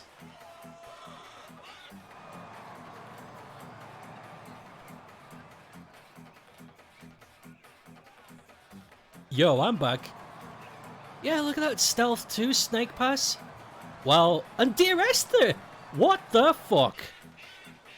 I've owned this game for like an entire year, and I have never noticed that the billboards are the titles and logos of the other games that Sumo have been involved with. I like this game a lot more now. It's gone up in points. Snake Pass was fun. I want to buy it, but I keep forgetting about it. Snake Pass seems like a really interesting game. It also feels like something that would be at home on my Switch, along with all of my other colourful games. Whoa.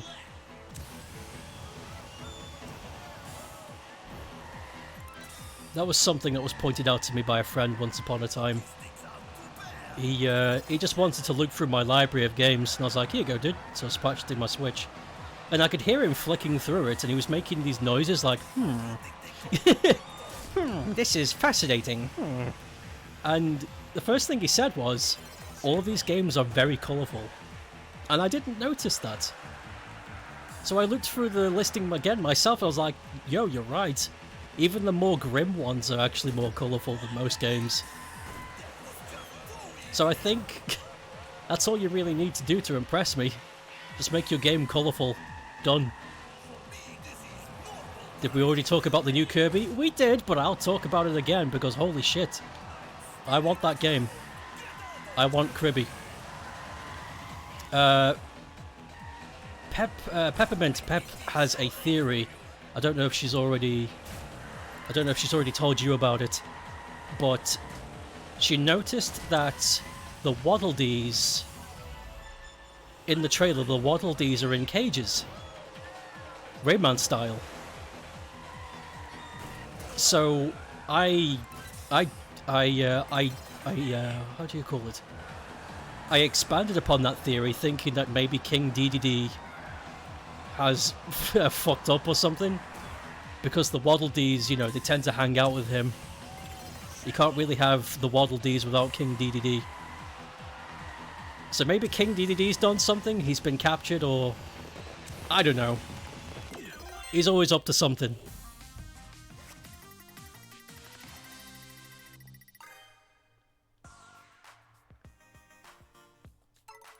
But yeah, I was saying earlier on that it looks as though to me that this Kirby game is for the majority going to be completely all new. I can't say that for the music because we haven't heard it yet, but the environments, all of the environments that they showed us in the trailer, look nothing like past Kirby games, even the 3D ones. It looks completely new terrain where Kirby has been, and all the enemies that Kirby was fighting in the trailer, they were all new. They didn't look like any of the recurring cast from past games. So I think the Kirby crew, HAL Laboratory, this game is going to be a complete new slate. They've gone, fuck it! Let's take Kirby somewhere completely new. Take him away from Dreamland. Take him somewhere that's different, you know? It looks like a big ass slabs, and I like it. It really is a new era of Kirby. I'm very interested to see what it is. Not to mention, I've been wanting a 3D Kirby game for a long time. I thought we'd get one by now, but apparently not. But yeah, I'm very happy. I wasn't that interested in Mario Odyssey because Mario's kind of boring, but this is essentially Kirby Odyssey, and I don't care if that's an unfair comparison, but this Kirby game looks way more interesting to me. I want it. I want Kirby's Big Fucking Adventure. I want it. And something else I've been wondering about. Who's the villain? I wonder what the villain is going to be.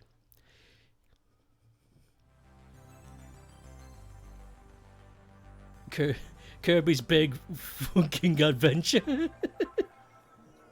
Kirby's Big Fucking Adventure. Yeah, we're talking about the Kirbs again. Spitting theories. I told Ray about how you noticed the Waddle Dees were in cages. Big ass adventure. Jones's Big Ass Adventure.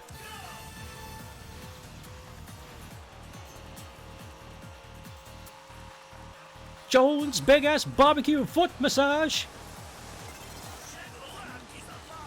Ah! Oh my.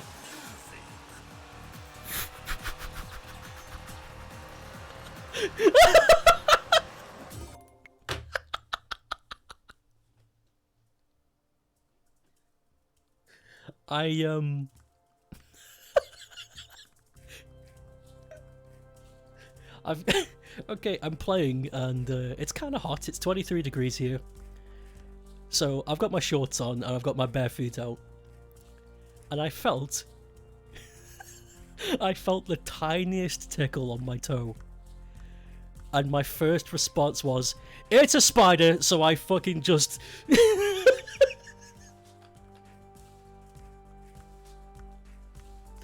That fucking scared me. Oh my god. I don't like this.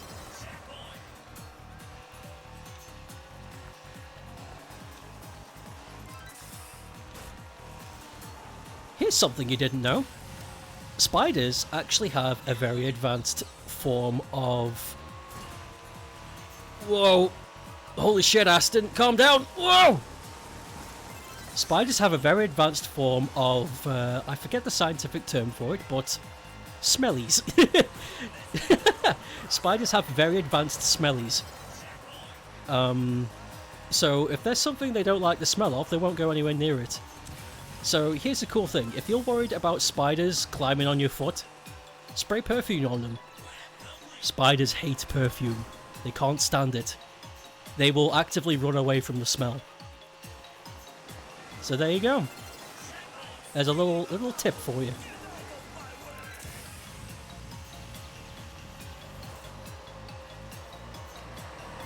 Or if you have chestnut oil.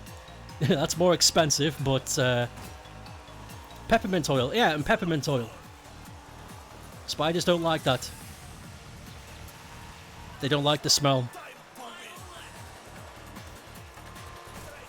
But you know what smell they do like? Sweat. And I'm not joking. That's not a funny. They like the smell of sweat. So if you've got a filthy ass room and you don't shower, they're coming. Because your room is delicious. They're gonna come in and take up residence because you smell amazing. Keep your room clean and take showers. Keep the spiders away. Spiders don't like me. It's because you're a clean boy. The end. That's terrifying. It is. It's a good encouragement, though. Keep your room tidy. Keep it clean. Keep yourself clean. Spiders like the smell of sweat. It's not just human sweat, any sweat. They just like that smell. I am returning from Collieg. How was Collieg? Susie the spider left me. Sussy the Spider. Is this a new Sonic OC? Sussy the Spider. Elmo's World. The way you said it was a shit, Brit. I'm sorry. But it's true. Tiring. Good. Good. But you're home. You're rested. You can get drinks. You can get a food. You can get a bed. Frozen Freeway! Frozen Freeway's the perfect icebreaker. You get it? Ugh, I've got to ask for better material. Let's race. 3, 2, 1, go! Fuck yeah!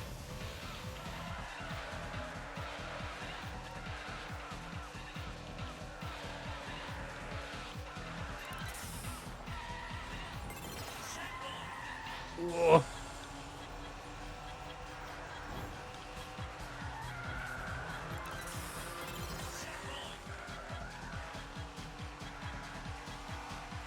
Whoa, Toshiro. What the hell? Toshiro.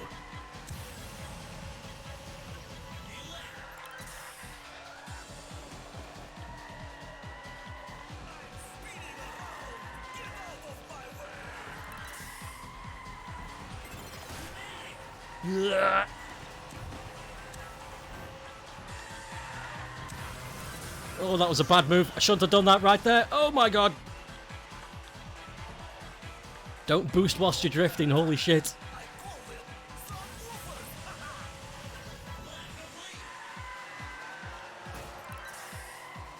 Unless you're playing Crash Team Racing, because apparently if you boost whilst drifting in that game, you get to keep your curve, which doesn't make any sense. That's not how cars work. But whatever, it keeps the game fun. Doesn't matter if it's not realistic.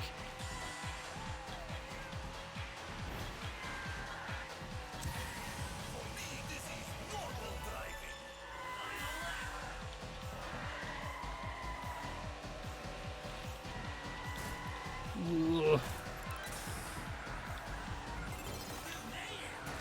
Ah.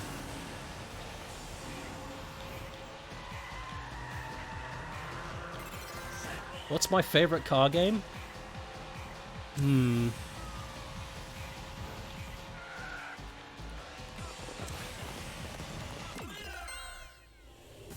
I got big nostalgia for Daytona USA because I played that when I was a kid, and that's probably where my love for arcade races came from. But you see, this is the thing. It's going to be difficult to choose because I really like Hotshot Racing.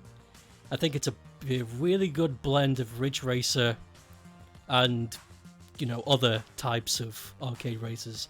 But I really like Horizon Chase Turbo 2. Not Turbo 2, as in the sequel. I like it also, is what I meant. Horizon Chase Turbo was amazing. I 100%ed that game. And it's a difficult game to 100%, but I did it. So it's a toss-up between those two. This and Horizon Chase Turbo. Horizon Chase Turbo is like Outrun, but it's more. If that makes sense.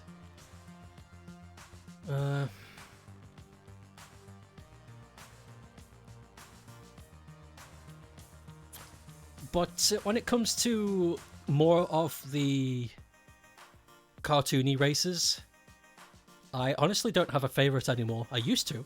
I used to say it was Sonic All-Stars Racing Transformed or All-Stars Racing Default. And I like those games, and I also like Crash Team Racing, and sometimes I even like a bit of Mario Kart. But as I've gotten older, I've noticed those games lack a lot of substance. There is only so much you can do in cartoony kart racing games before it becomes stale. And I don't think adding more characters and more tracks is how you fix it either. It's a very difficult thing to explain.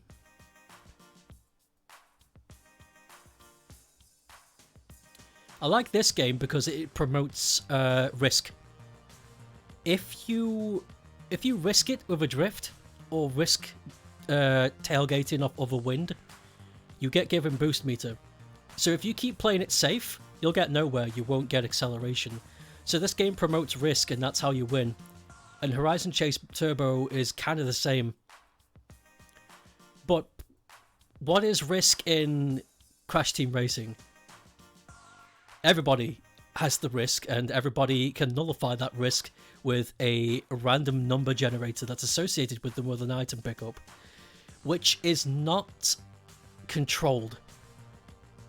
So it's like Mario Party. It's all a fluke.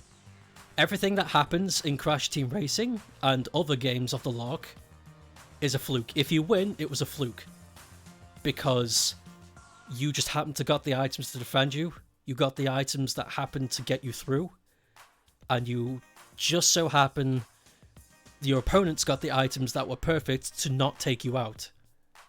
Because it's randomly generated. In another universe, that match would have been horrible for you and you would have come last. There's no gauge on what it is you're able to do.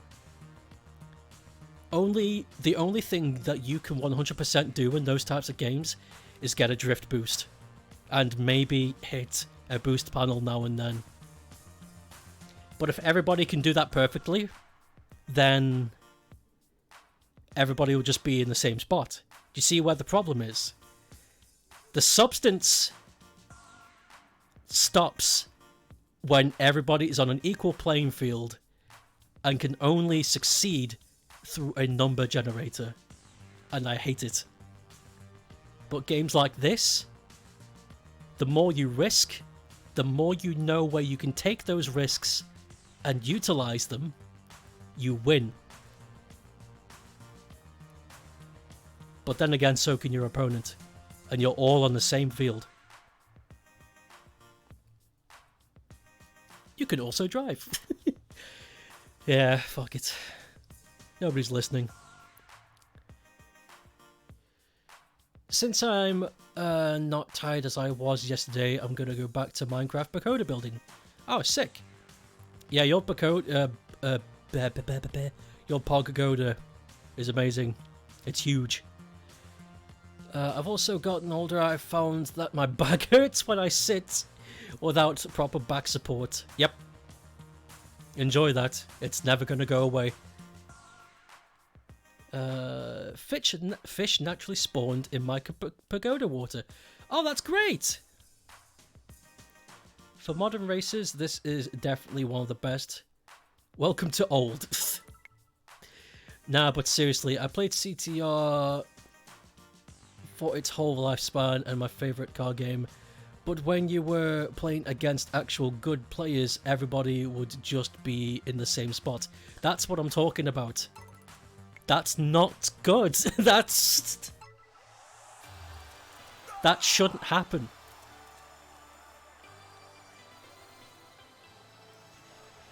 Oh well. It's the best they could do. And as long as the game was fun, what's it really matter? I conquered the racetrack, but now has come the time to conquer the world What? of music. Oh, thank God. Everybody dance!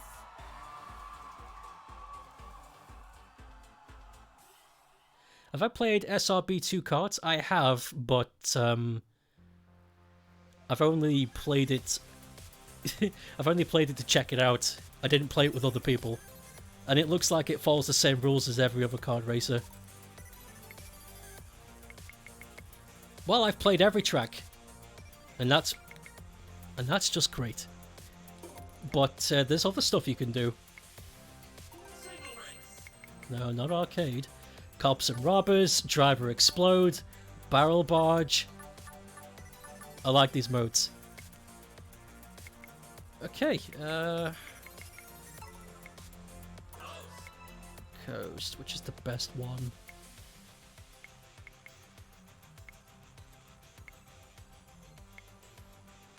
Yeah, I'm a fan of this one. Yeah. Lap count. Many. I've played it. I liked it. I do like CRB2 card. It plays very nicely. But I really don't care going online with those types of games. It doesn't do anything for me. And there's no single player. There is one single player mode, Time Attack, where you can race against the staff who made the game. And that's it. And it bums me out because they said they are working on a single player mode. But I haven't heard shit since they said it, and that was like 5 years ago. So my hope is dwindled. I'd love a single player. I'd love a single player where I face against the AI and win cups. Get an S rank on every track. I'd play the shit out of that. We should multiplayer Finding Bigfoot because I believe that it's been updated and changed since you've last played it. Yes, I know about this. I know about this update. The road is my muse. I'm waiting for the update myself. It's all a matter of balance. Catch the big fuck. Yeah, they've completely revamped the engine from what I've seen. It's no longer the same game, quite literally. And I've used that word correctly. Fucking...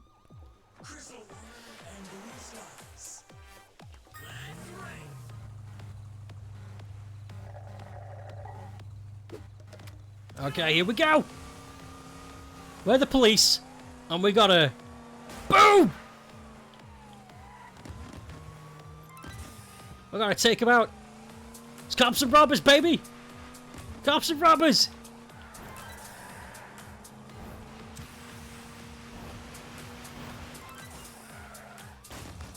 Oh, God. The world's not all black and white.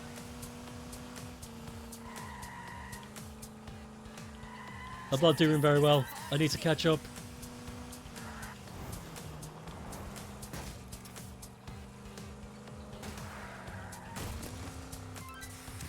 Come on, bruh.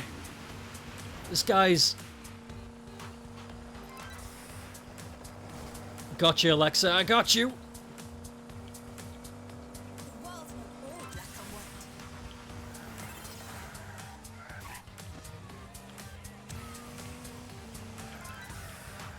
Take in the view while you still can. Come on.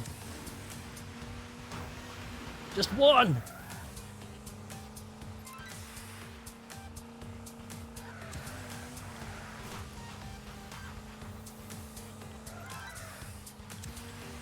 How do you like the Yeah. situation?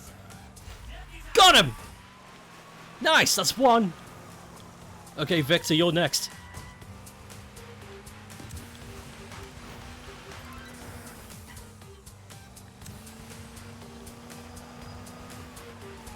Oh, Marcus, can we take you out? Marcus is flaming. And so is Toshiro.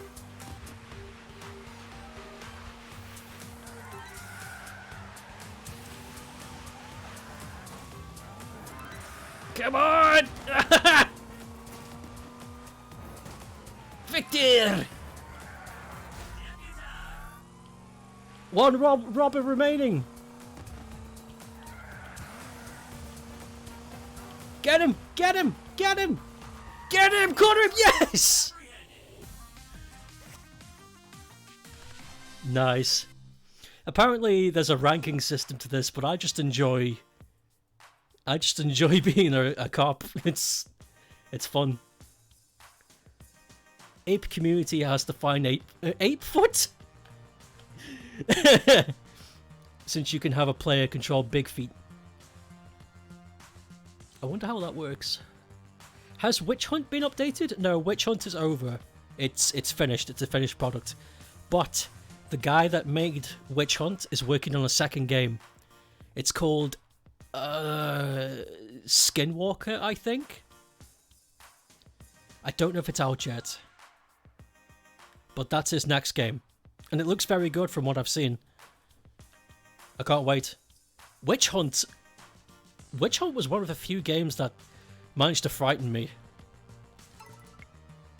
Like, really, it was... Witch Hunt was something special.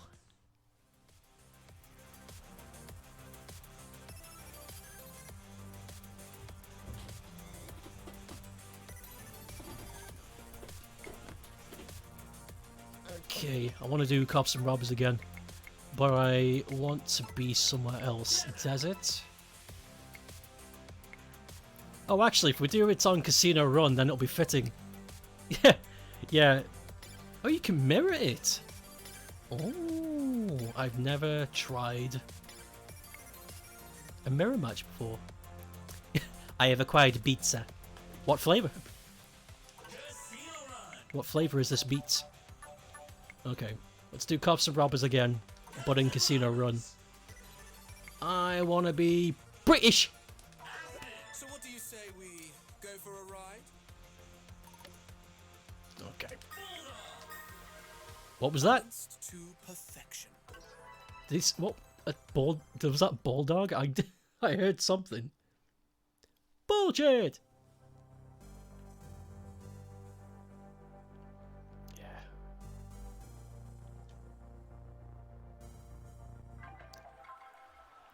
Just tuna feta cheese. Oh, that sounds good. I'm eager to try new pizza flavors. I've been eating the same ones for like the last 5 years and I want to try new ones. Problem is, it's difficult to find new flavors.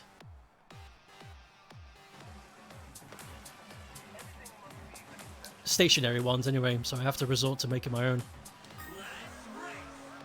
Oh god, evade the cops? Shit! Okay, it's the other way around.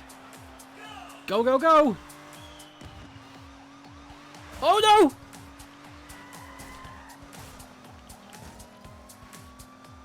Ah!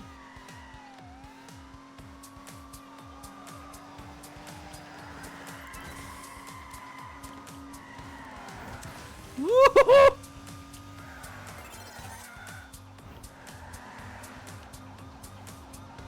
I shouldn't have put this on 7 laps.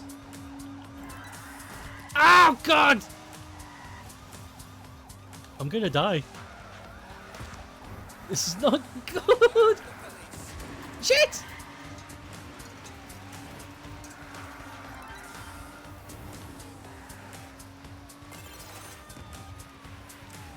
Okay, drive slow.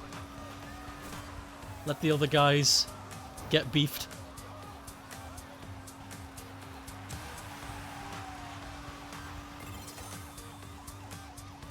Oh god! Yeah, don't go ahead of the crowd.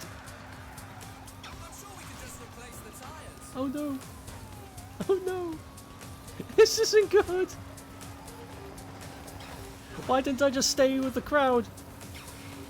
Unless they're all...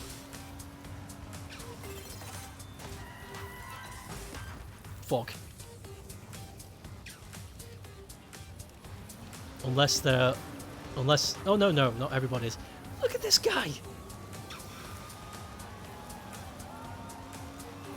How have you guys got such nice health? Running out of cash. Oh, I see. You have to hit the checkpoint lest you get the cash. I see. You have to be deputized now. Right. Understood. That's difficult. Being the robber is difficult. You always eat the same beats. Wish you were spider repellent in real... Oh, life.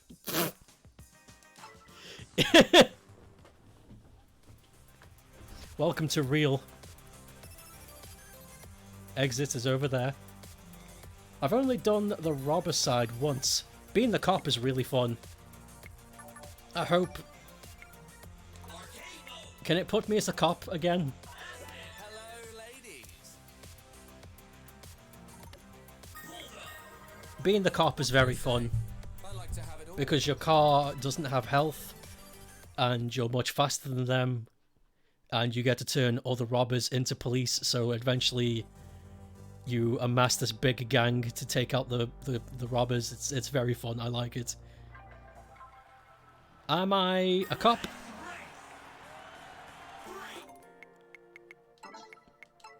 It was on arcade mode. Whoops. You know what? I'm going to take that as a sign I should move on to another mode. Come back to cops and robbers later. Driver explode. I think I remember this one. Can't quite remember what you have to do.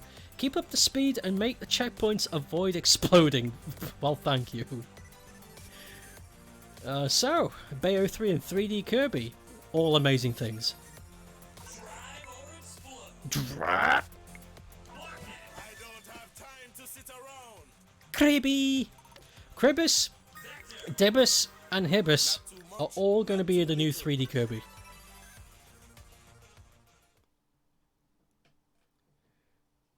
I don't know what I'm talking about.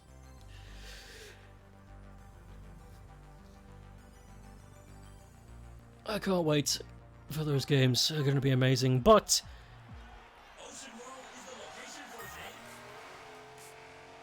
Oh, I see. You get set off on the speed.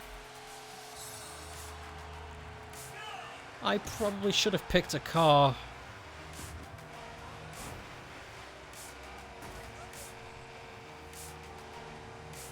That's default speed is higher than this.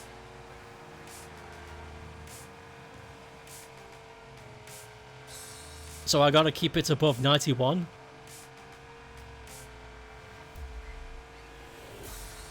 Oh my god, it's got increased.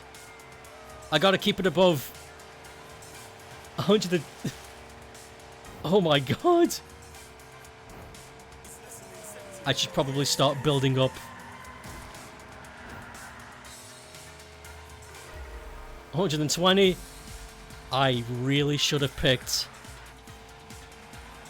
I really should have picked a car that has higher speed than this.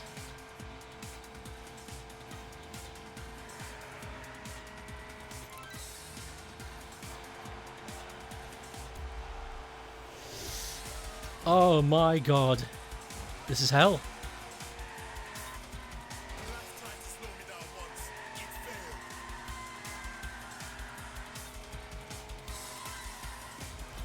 No!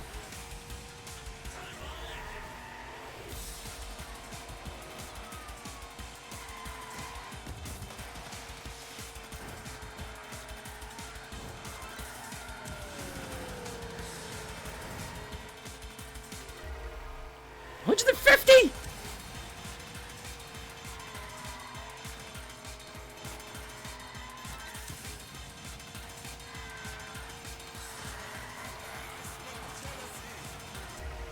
$155!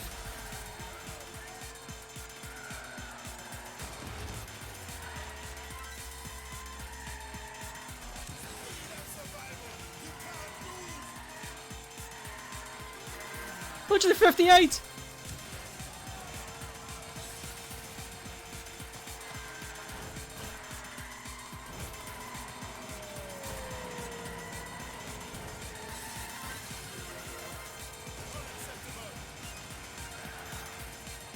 $163!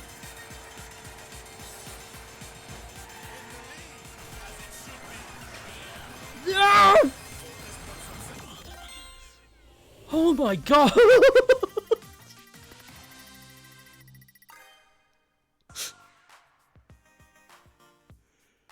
Holy shit, that was scary. I don't like that mode, man. That made my blood pressure go up. Holy shit. No, I don't want to do that again. That was not fun. Oh my god, I can feel the stress on my back and my neck. Holy shit. Since my game concept is a puzzle platformer and Kirby is going to be a platformer, then I should technically a competitor to my idea. Fuck no. Are you kidding me? Kirby is as cutesy wootsy as you can get as platformers go. and you're making a horror platformer puzzle. It's light. It's don't do that. Just yesterday in class, my game design teacher pointed out the only 3 people in the entire class had ideas with the best potential to turn a profit. One was the Souls-like idea, one I don't remember, and the last one was mine. This mode is intense. Yeah, I wanna what's barrel barge? Give me that. Let's go to the jungle.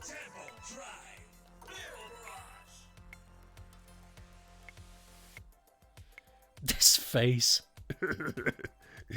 Yes. I swear. Oh, he is a robot. He's got the voice and everything. Furious. Speed confirmed.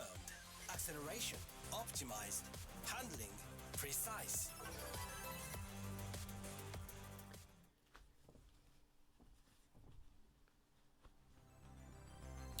Oh, there's something about Bayonetta 3 I should mention as well. There was something I noticed during the trailer, but I'll talk about that in a moment. I want to see what this is like. Kirby is competition in terms of market genre.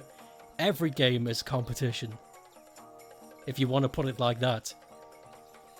In terms of cinematicness, since horror is more cinematic themed than a genre. No, horror is a genre.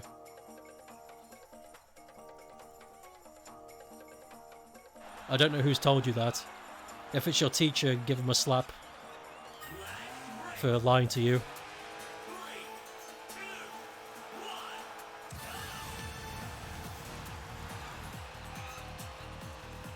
How is this called Barrel Barrage? What do we do here?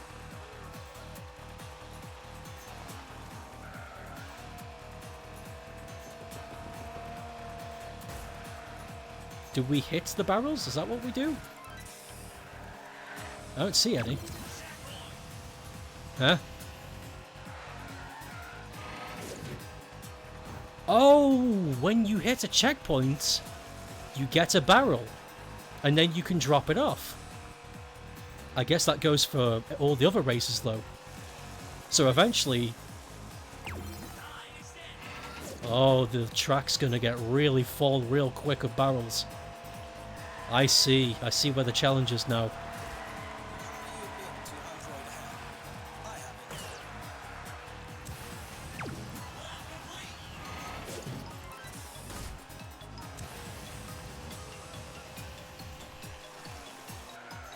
This would be a really good mode to have it on 7 lap. There'd be barrels everywhere. I might try that.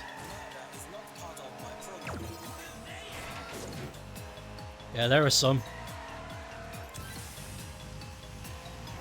Yeah, I'm gonna come back to this, pick another track, but put it on 7 laps, and then we're gonna have a butt ton of barrels just floating. Make this as difficult as we can.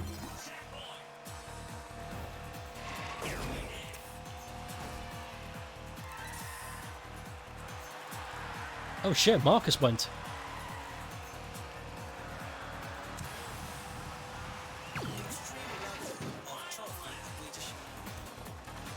Oh.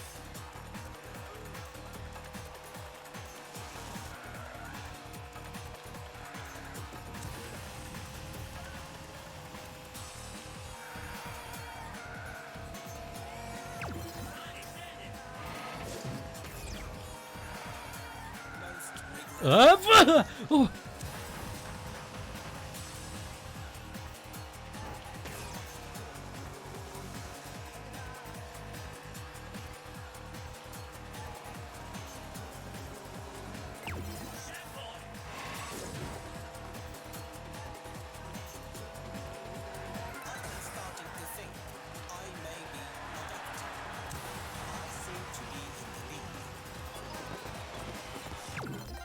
That's a neat idea. I like barrels. I like barrels. That's but where are we? Just repeating my teacher's phrasing. Your teacher's an idiot. My personal opinion, horror is a genre. Survival horror is a sub-genre. But in terms of my game, horror is a secondary genre. Primary being puzzle. Yeah. Okay, yeah. I see what that point is. Also, to be fair, the teacher is Irish. That doesn't... that doesn't... I don't understand what the hell he says like 60% of the time. Hold on. I had a Irish teacher in university who was also very misguided when he came to his opinions on certain facts.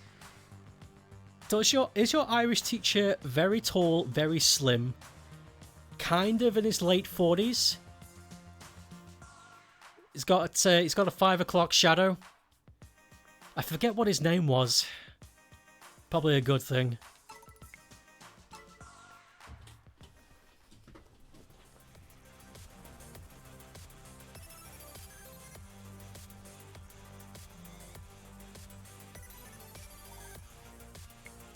Okay, give me barrels again. 7 laps, because that's gonna get fucking wild. But... yeah, mountains. I want mountains. No, that's just asking for trouble if I want that one. Alpine Town, ski... Castle Funfair doesn't last very long. Yeah, I think... No, not Ski Paradise. I think Alpine Town is the best bet. Yep. Oh yeah, that's a completely different person. Never mind.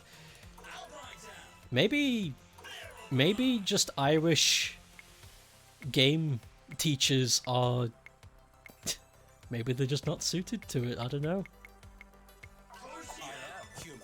I swear. Once is nothing. Twice is a coincidence. 3 times is a pattern. So if we can find another Irish teacher that teaches something in games that is also spouting bollocks, then we might have something. We might have precedent to start a research topic. He was one of the first Pokemon Go players in the UK to catch all 134 Pokemon in Pokemon Go. Wait, what? What are you wait-whatting about? Acceleration. Optimized. Handling. Precise. What are you wait-whatting about? It's 22 degrees now? What the fuck? What is with this weather?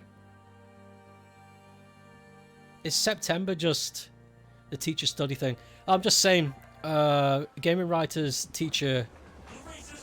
I had an Irish teacher, he has an Irish teacher. They both taught games in some length. They were both very misguided. And I was just saying, if we can get a third Irish teacher that teaches games who's also very misguided, then that's enough of a precedent to start a study. Because once is nothing, twice is a coincidence, and 3 times is a pattern. So I could genuinely start a research paper that's called "Are Irish Game Teachers Crap at Their Job?" and it would be based in real data and not just a racist bias.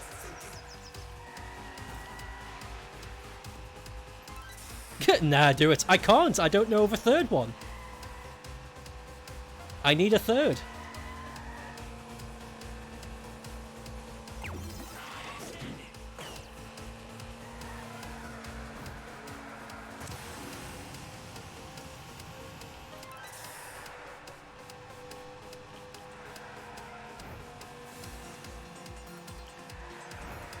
Three people at the very least.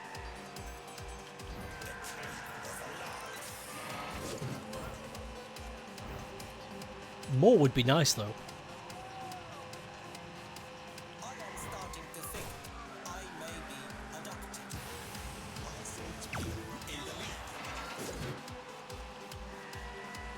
adopted. Okay. We're gonna start seeing barrels now, maybe. Okay, I'm not... Oh, God!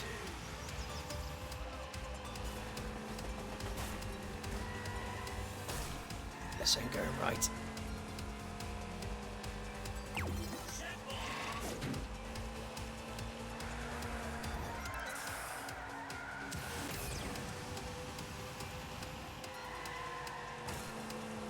Aha! Okay, yeah, I might not survive this. I'm not driving very well. Fuck! I'm gonna restart this. This is not my lucky day. Unless I can somehow win this on 1 health. What do you think? Oh no, wait, you get health back. That's good. Ah! I'm on fire. Please.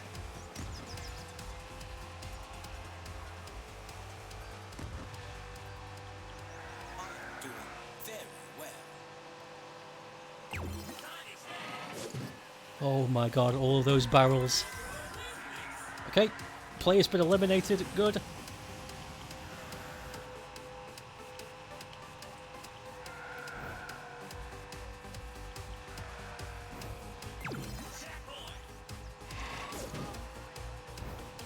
The more laps, the more barrels, the more crazy. I'm somehow surviving though. I am somehow holding on.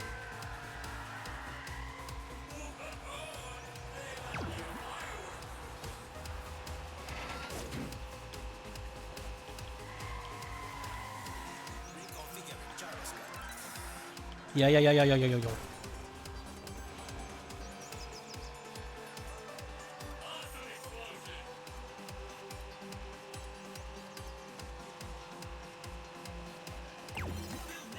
Oh boy.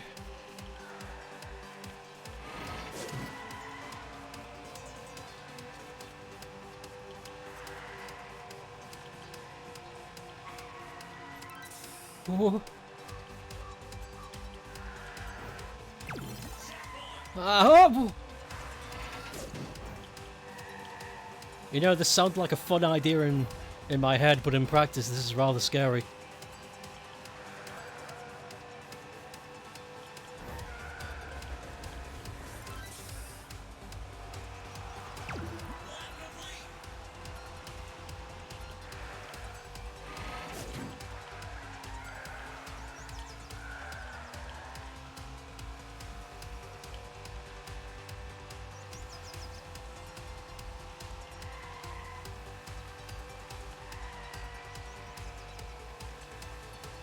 Oh jeez.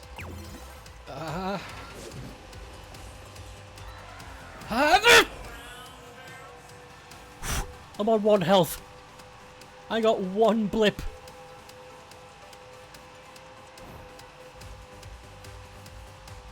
Holy shit!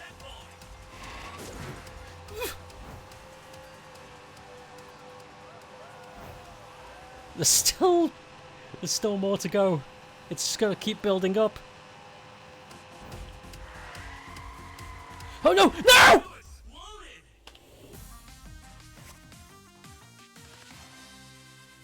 I'm doing that again. But on a different map though. Keep things variety. It's Staffordshire University shit is a valid paper you can do.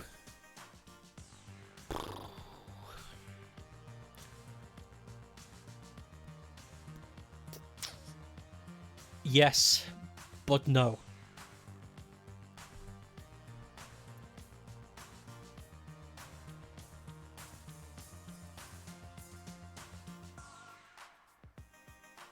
Let me think how I could do it.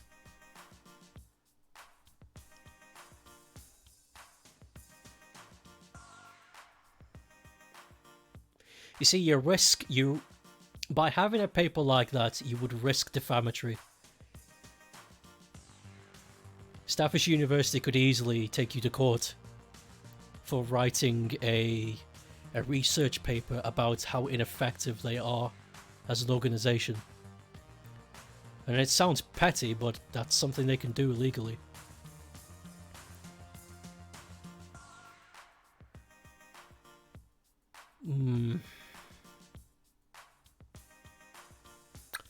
Okay. There is a way you could do it. But we would have to be extremely careful. There is a way you could write a research paper about how ineffective Staffordshire University is as being an organization, but we would have to regulate ourselves strictly. We would have to stick 100% to the facts, and the facts that could be proven, because if they did take you to court for defamatory and you can prove what you said is true, then you're fine, you're safe. That's the issue. So you would have to find information that is concrete, like stuff like that's been written down, or hell, if it's been recorded on a phone, that'll do. Recordings, stuff that is trapped in time, because saying an experience isn't enough.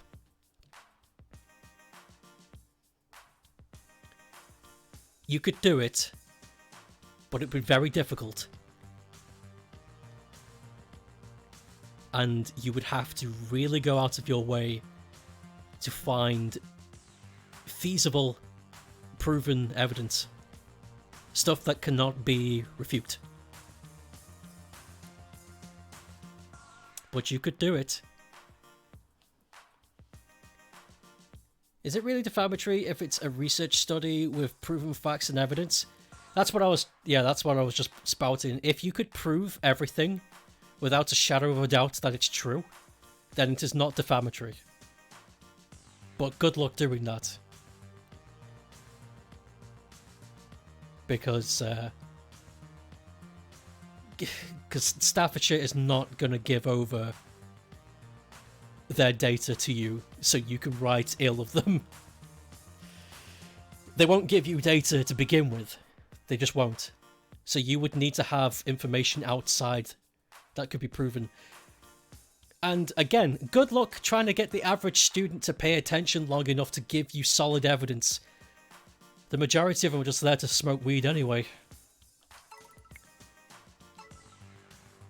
Any real possible way of doing it is having an insider. Yes. Well, no, that's a way of doing it. You can do it the other way. Oh, by the way, yeah, I was going to mention this. I noticed something in Bayonetta. Let me bring up the old internet. I need to show you this. I noticed it the second time I watched the trailer, because I used to study titties. Surprisingly lack of tiddage, but I used to study as a hobby Celtic symbols. Bayonetta 3. Because I really liked that British had a culture. Okay, let me just open this up in its own window.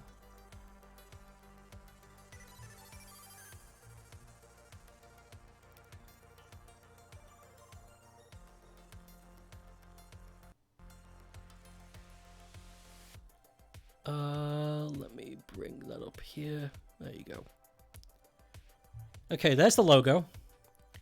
Do you see the circle and the two crescent moons on side to side?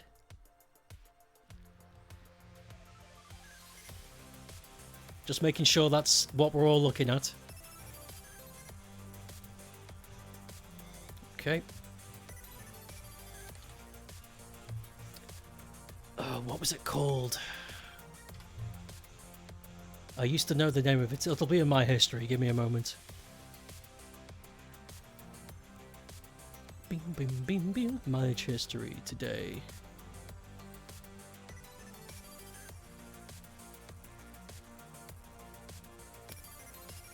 That's it. Triple goddess, triple goddess of the waxing full moon. Triple goddess. Celtic. The triple deity.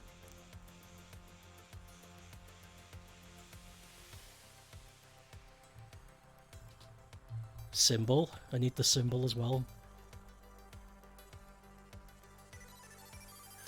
Okay, let me bring up the thing again. There you go. Triple goddess, Celtic symbol. There it is.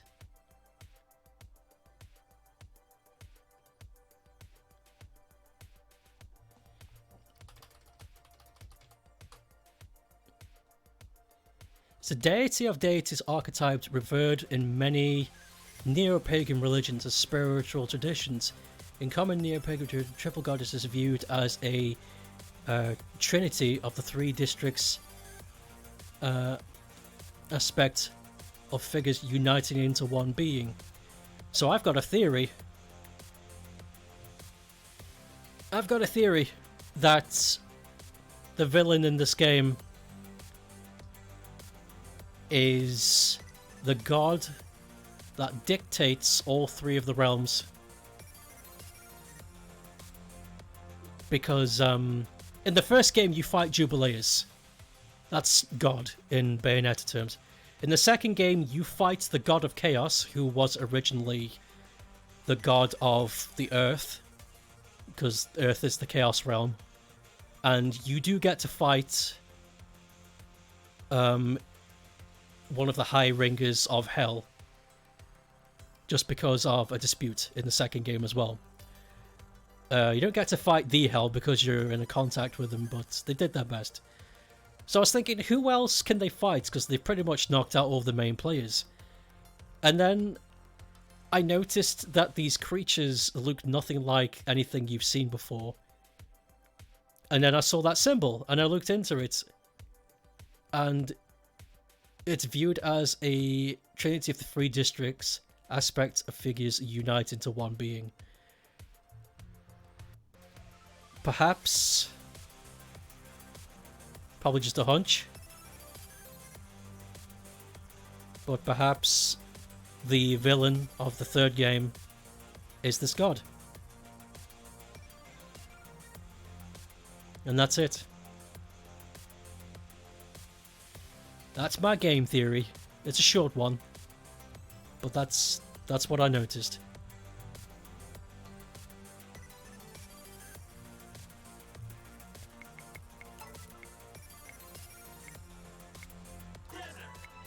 No, not desert, jungle. Temple ruins. Yes, temple ruins. Temple ruins.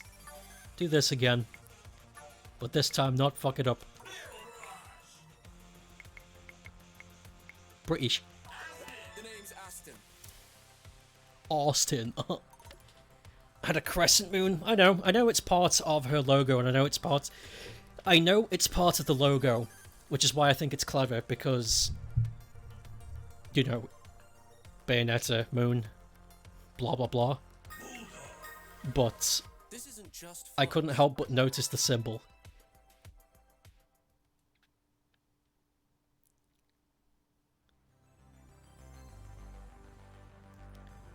Couldn't help but notice the symbol, so I looked into it. Let's race. 3, 2, 1. May the most expensive car win.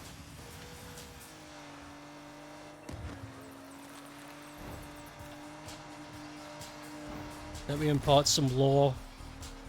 The Trinity of the Realities was created after the first Armageddon. Is this Bayonetta lore, or is this Bible?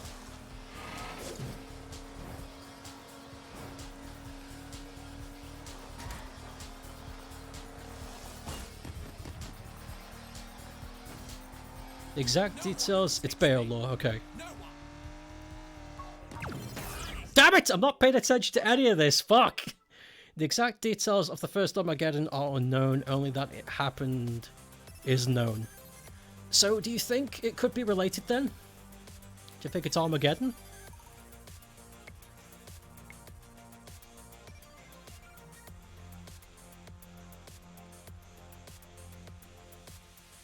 You do think so?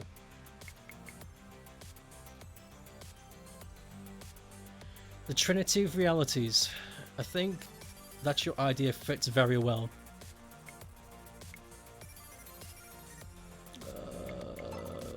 Let's go to the coast again.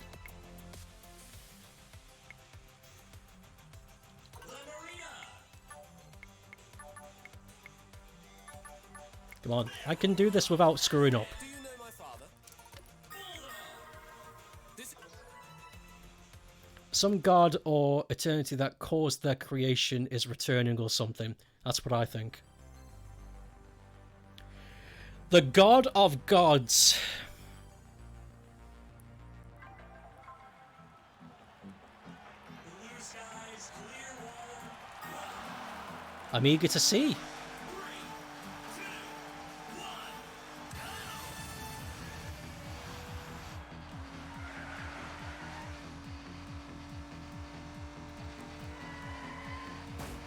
Yeah, we hear something that no one can answer yet because it's nothing.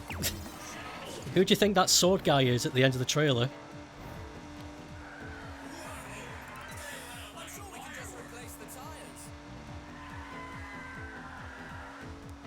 One thing of note, only Bayonetta's bullets had effect on the creature. That's true.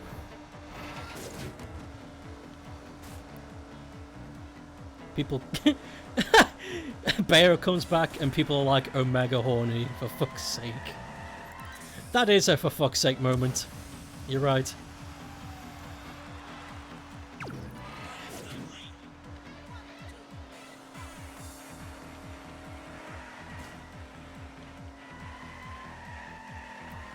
Look past the horny. You might find something. It's easier said than done.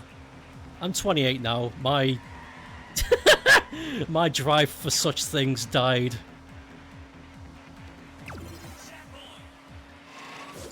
A couple of years ago.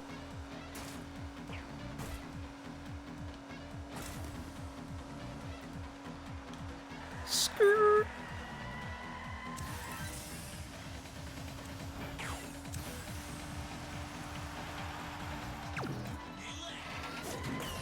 Oh!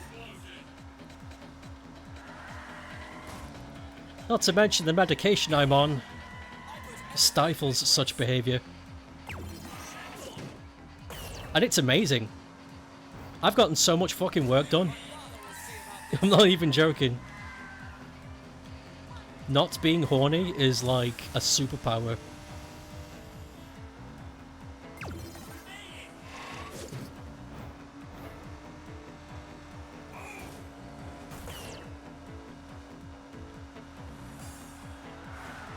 Oh, whoa!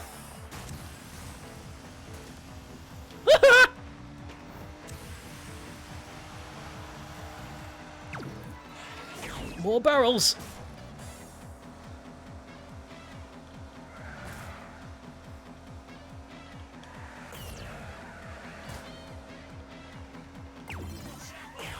I'm starting to smoke!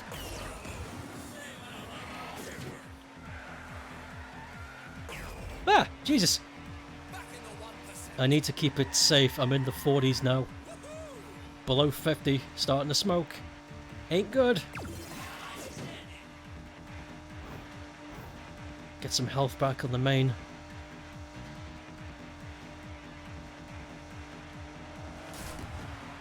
Yikes.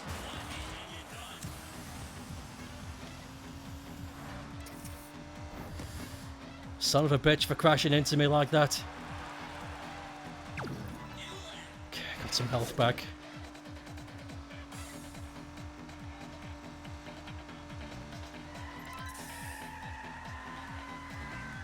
There goes the British.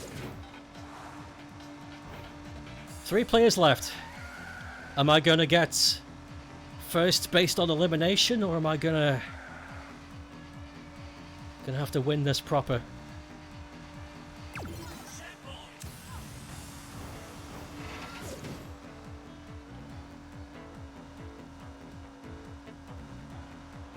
Don't drift. Yeah. Good. That's fine. Ah.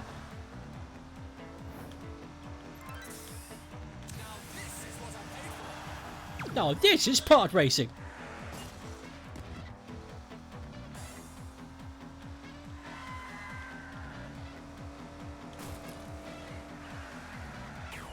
Yes, she's down. Good. Oh my god, I wasn't paying attention.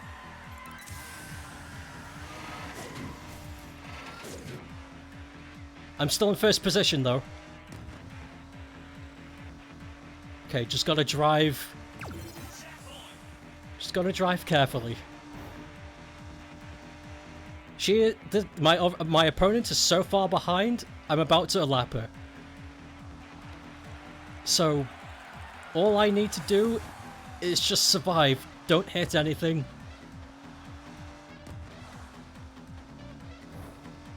Maybe I can get a cheap hit on this.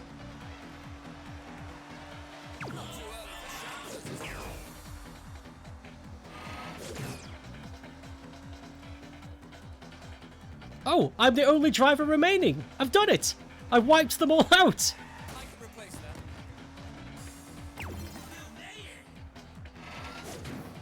There's no competition now. I can just gently drive. Yeah, this is a fun game mode. This would cause chaos online. This would cause chaos.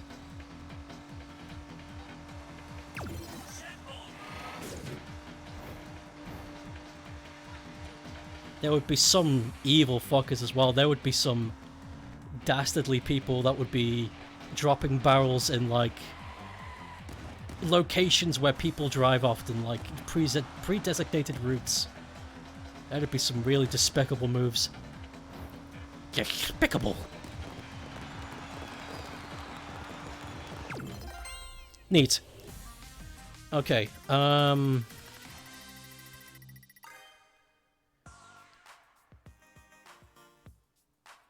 not only that, but the creatures appeared in reality.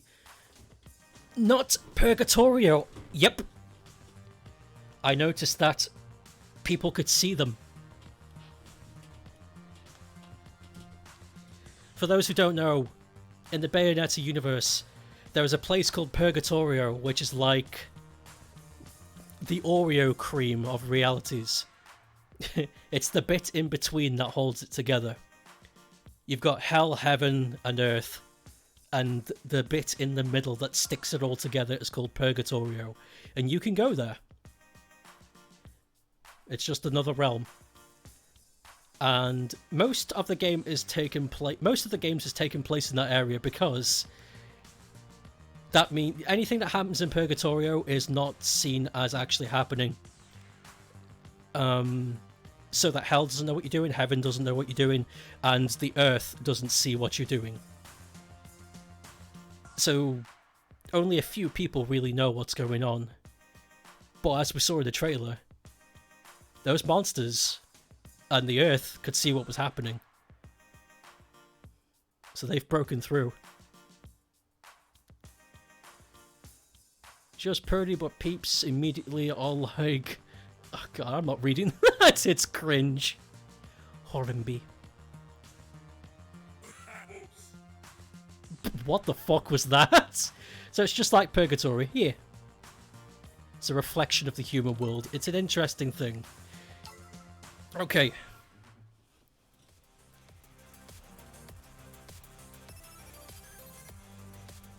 What was that noise? I don't know. I'm getting out of here.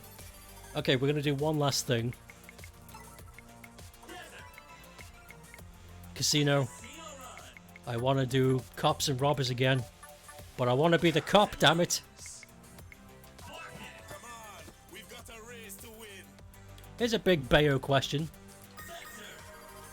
Final summon of Bayo 2 is Omne, a fusion of both light and dark, only summoned through the bond of father and daughter.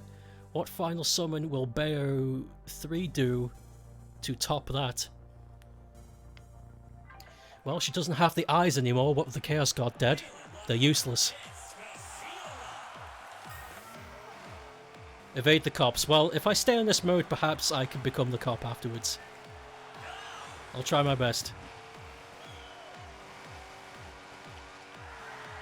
There will be some... There's going to be some religious thing that we don't know about that Platinum Games has researched. And it's like, oh, that would be a cool summon. That's a cool biblical monster. Let's use that.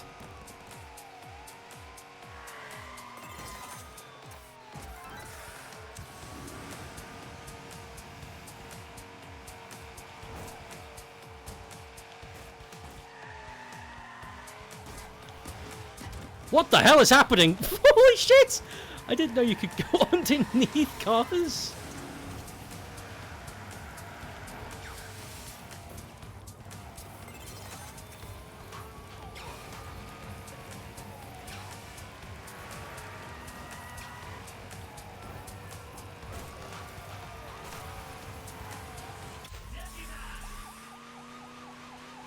Well, I'm a cop now.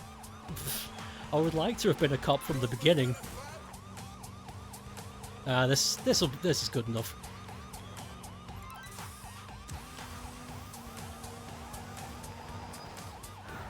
Oh, fucking Christ!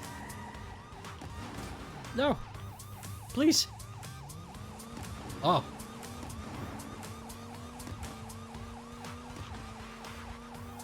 Oh, deputized.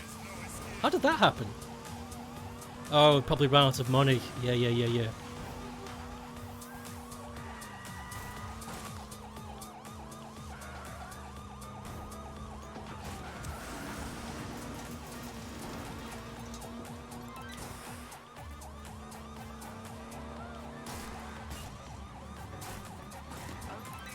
Get him! Catch him! Yeah! Alexa's left.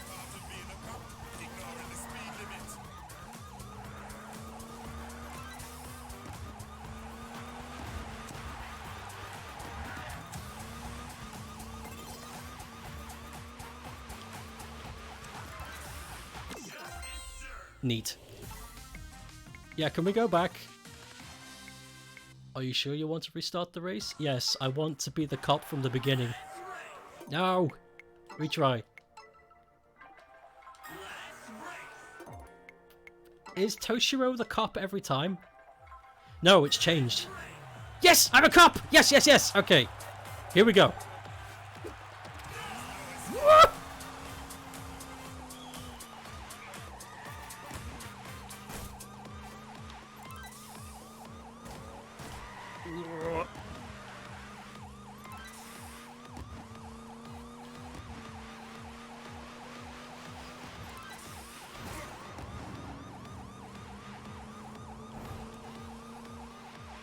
Where's my other cop friend?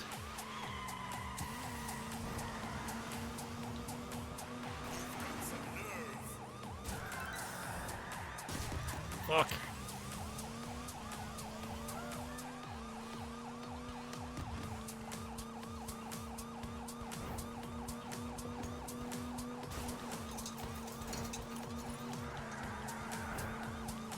Come on.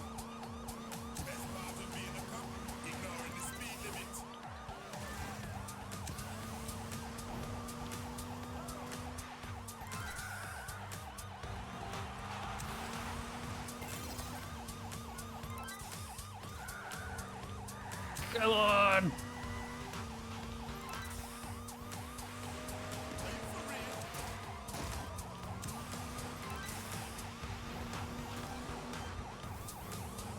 Yeah, got one! Now there are two of us on the go.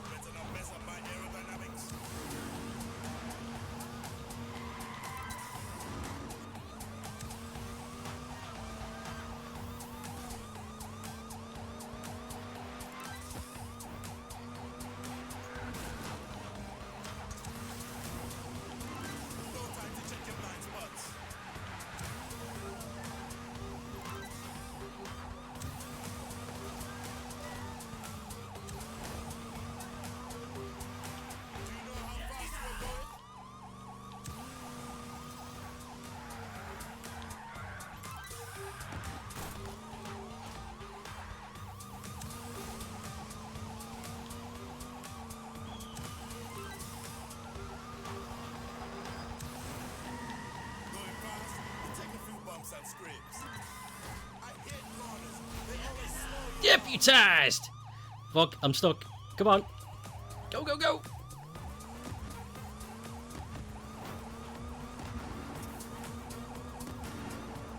Two robbers left. God, this game mode is so fun. It's fun when you're the cop.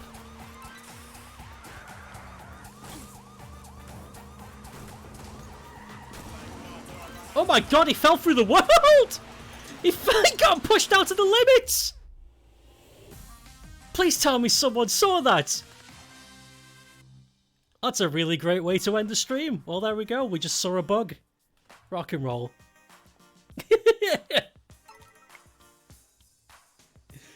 Okay, yeah, that's fucking great.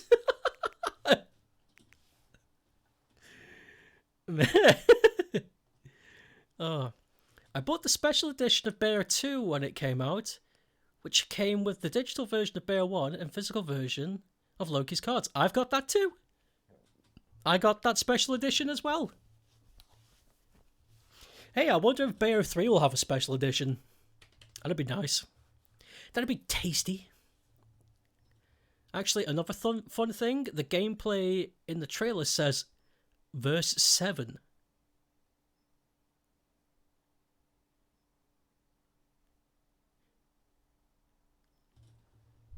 Oh. Now that's interesting. I'm going to watch the trailer again. And find some stuff. Yes, the fights are verses, like the verses of a Bible. You get verse 1, and then, you know, all the way up to when the level ends. So the fight is at the 7th verse of that level. That's pretty far in. So there's a lot more to that stage before that. I mean, ooh. It's cool. It's cool. Lots of cool games coming. Alright. Okay, thank you everybody for watching. I'll be back Monday, because I don't stream weekends. And on Monday, we will start Batman Arkham Knight. And see what happens with that. Alright, have a good weekend, everybody. And I'll see you soon.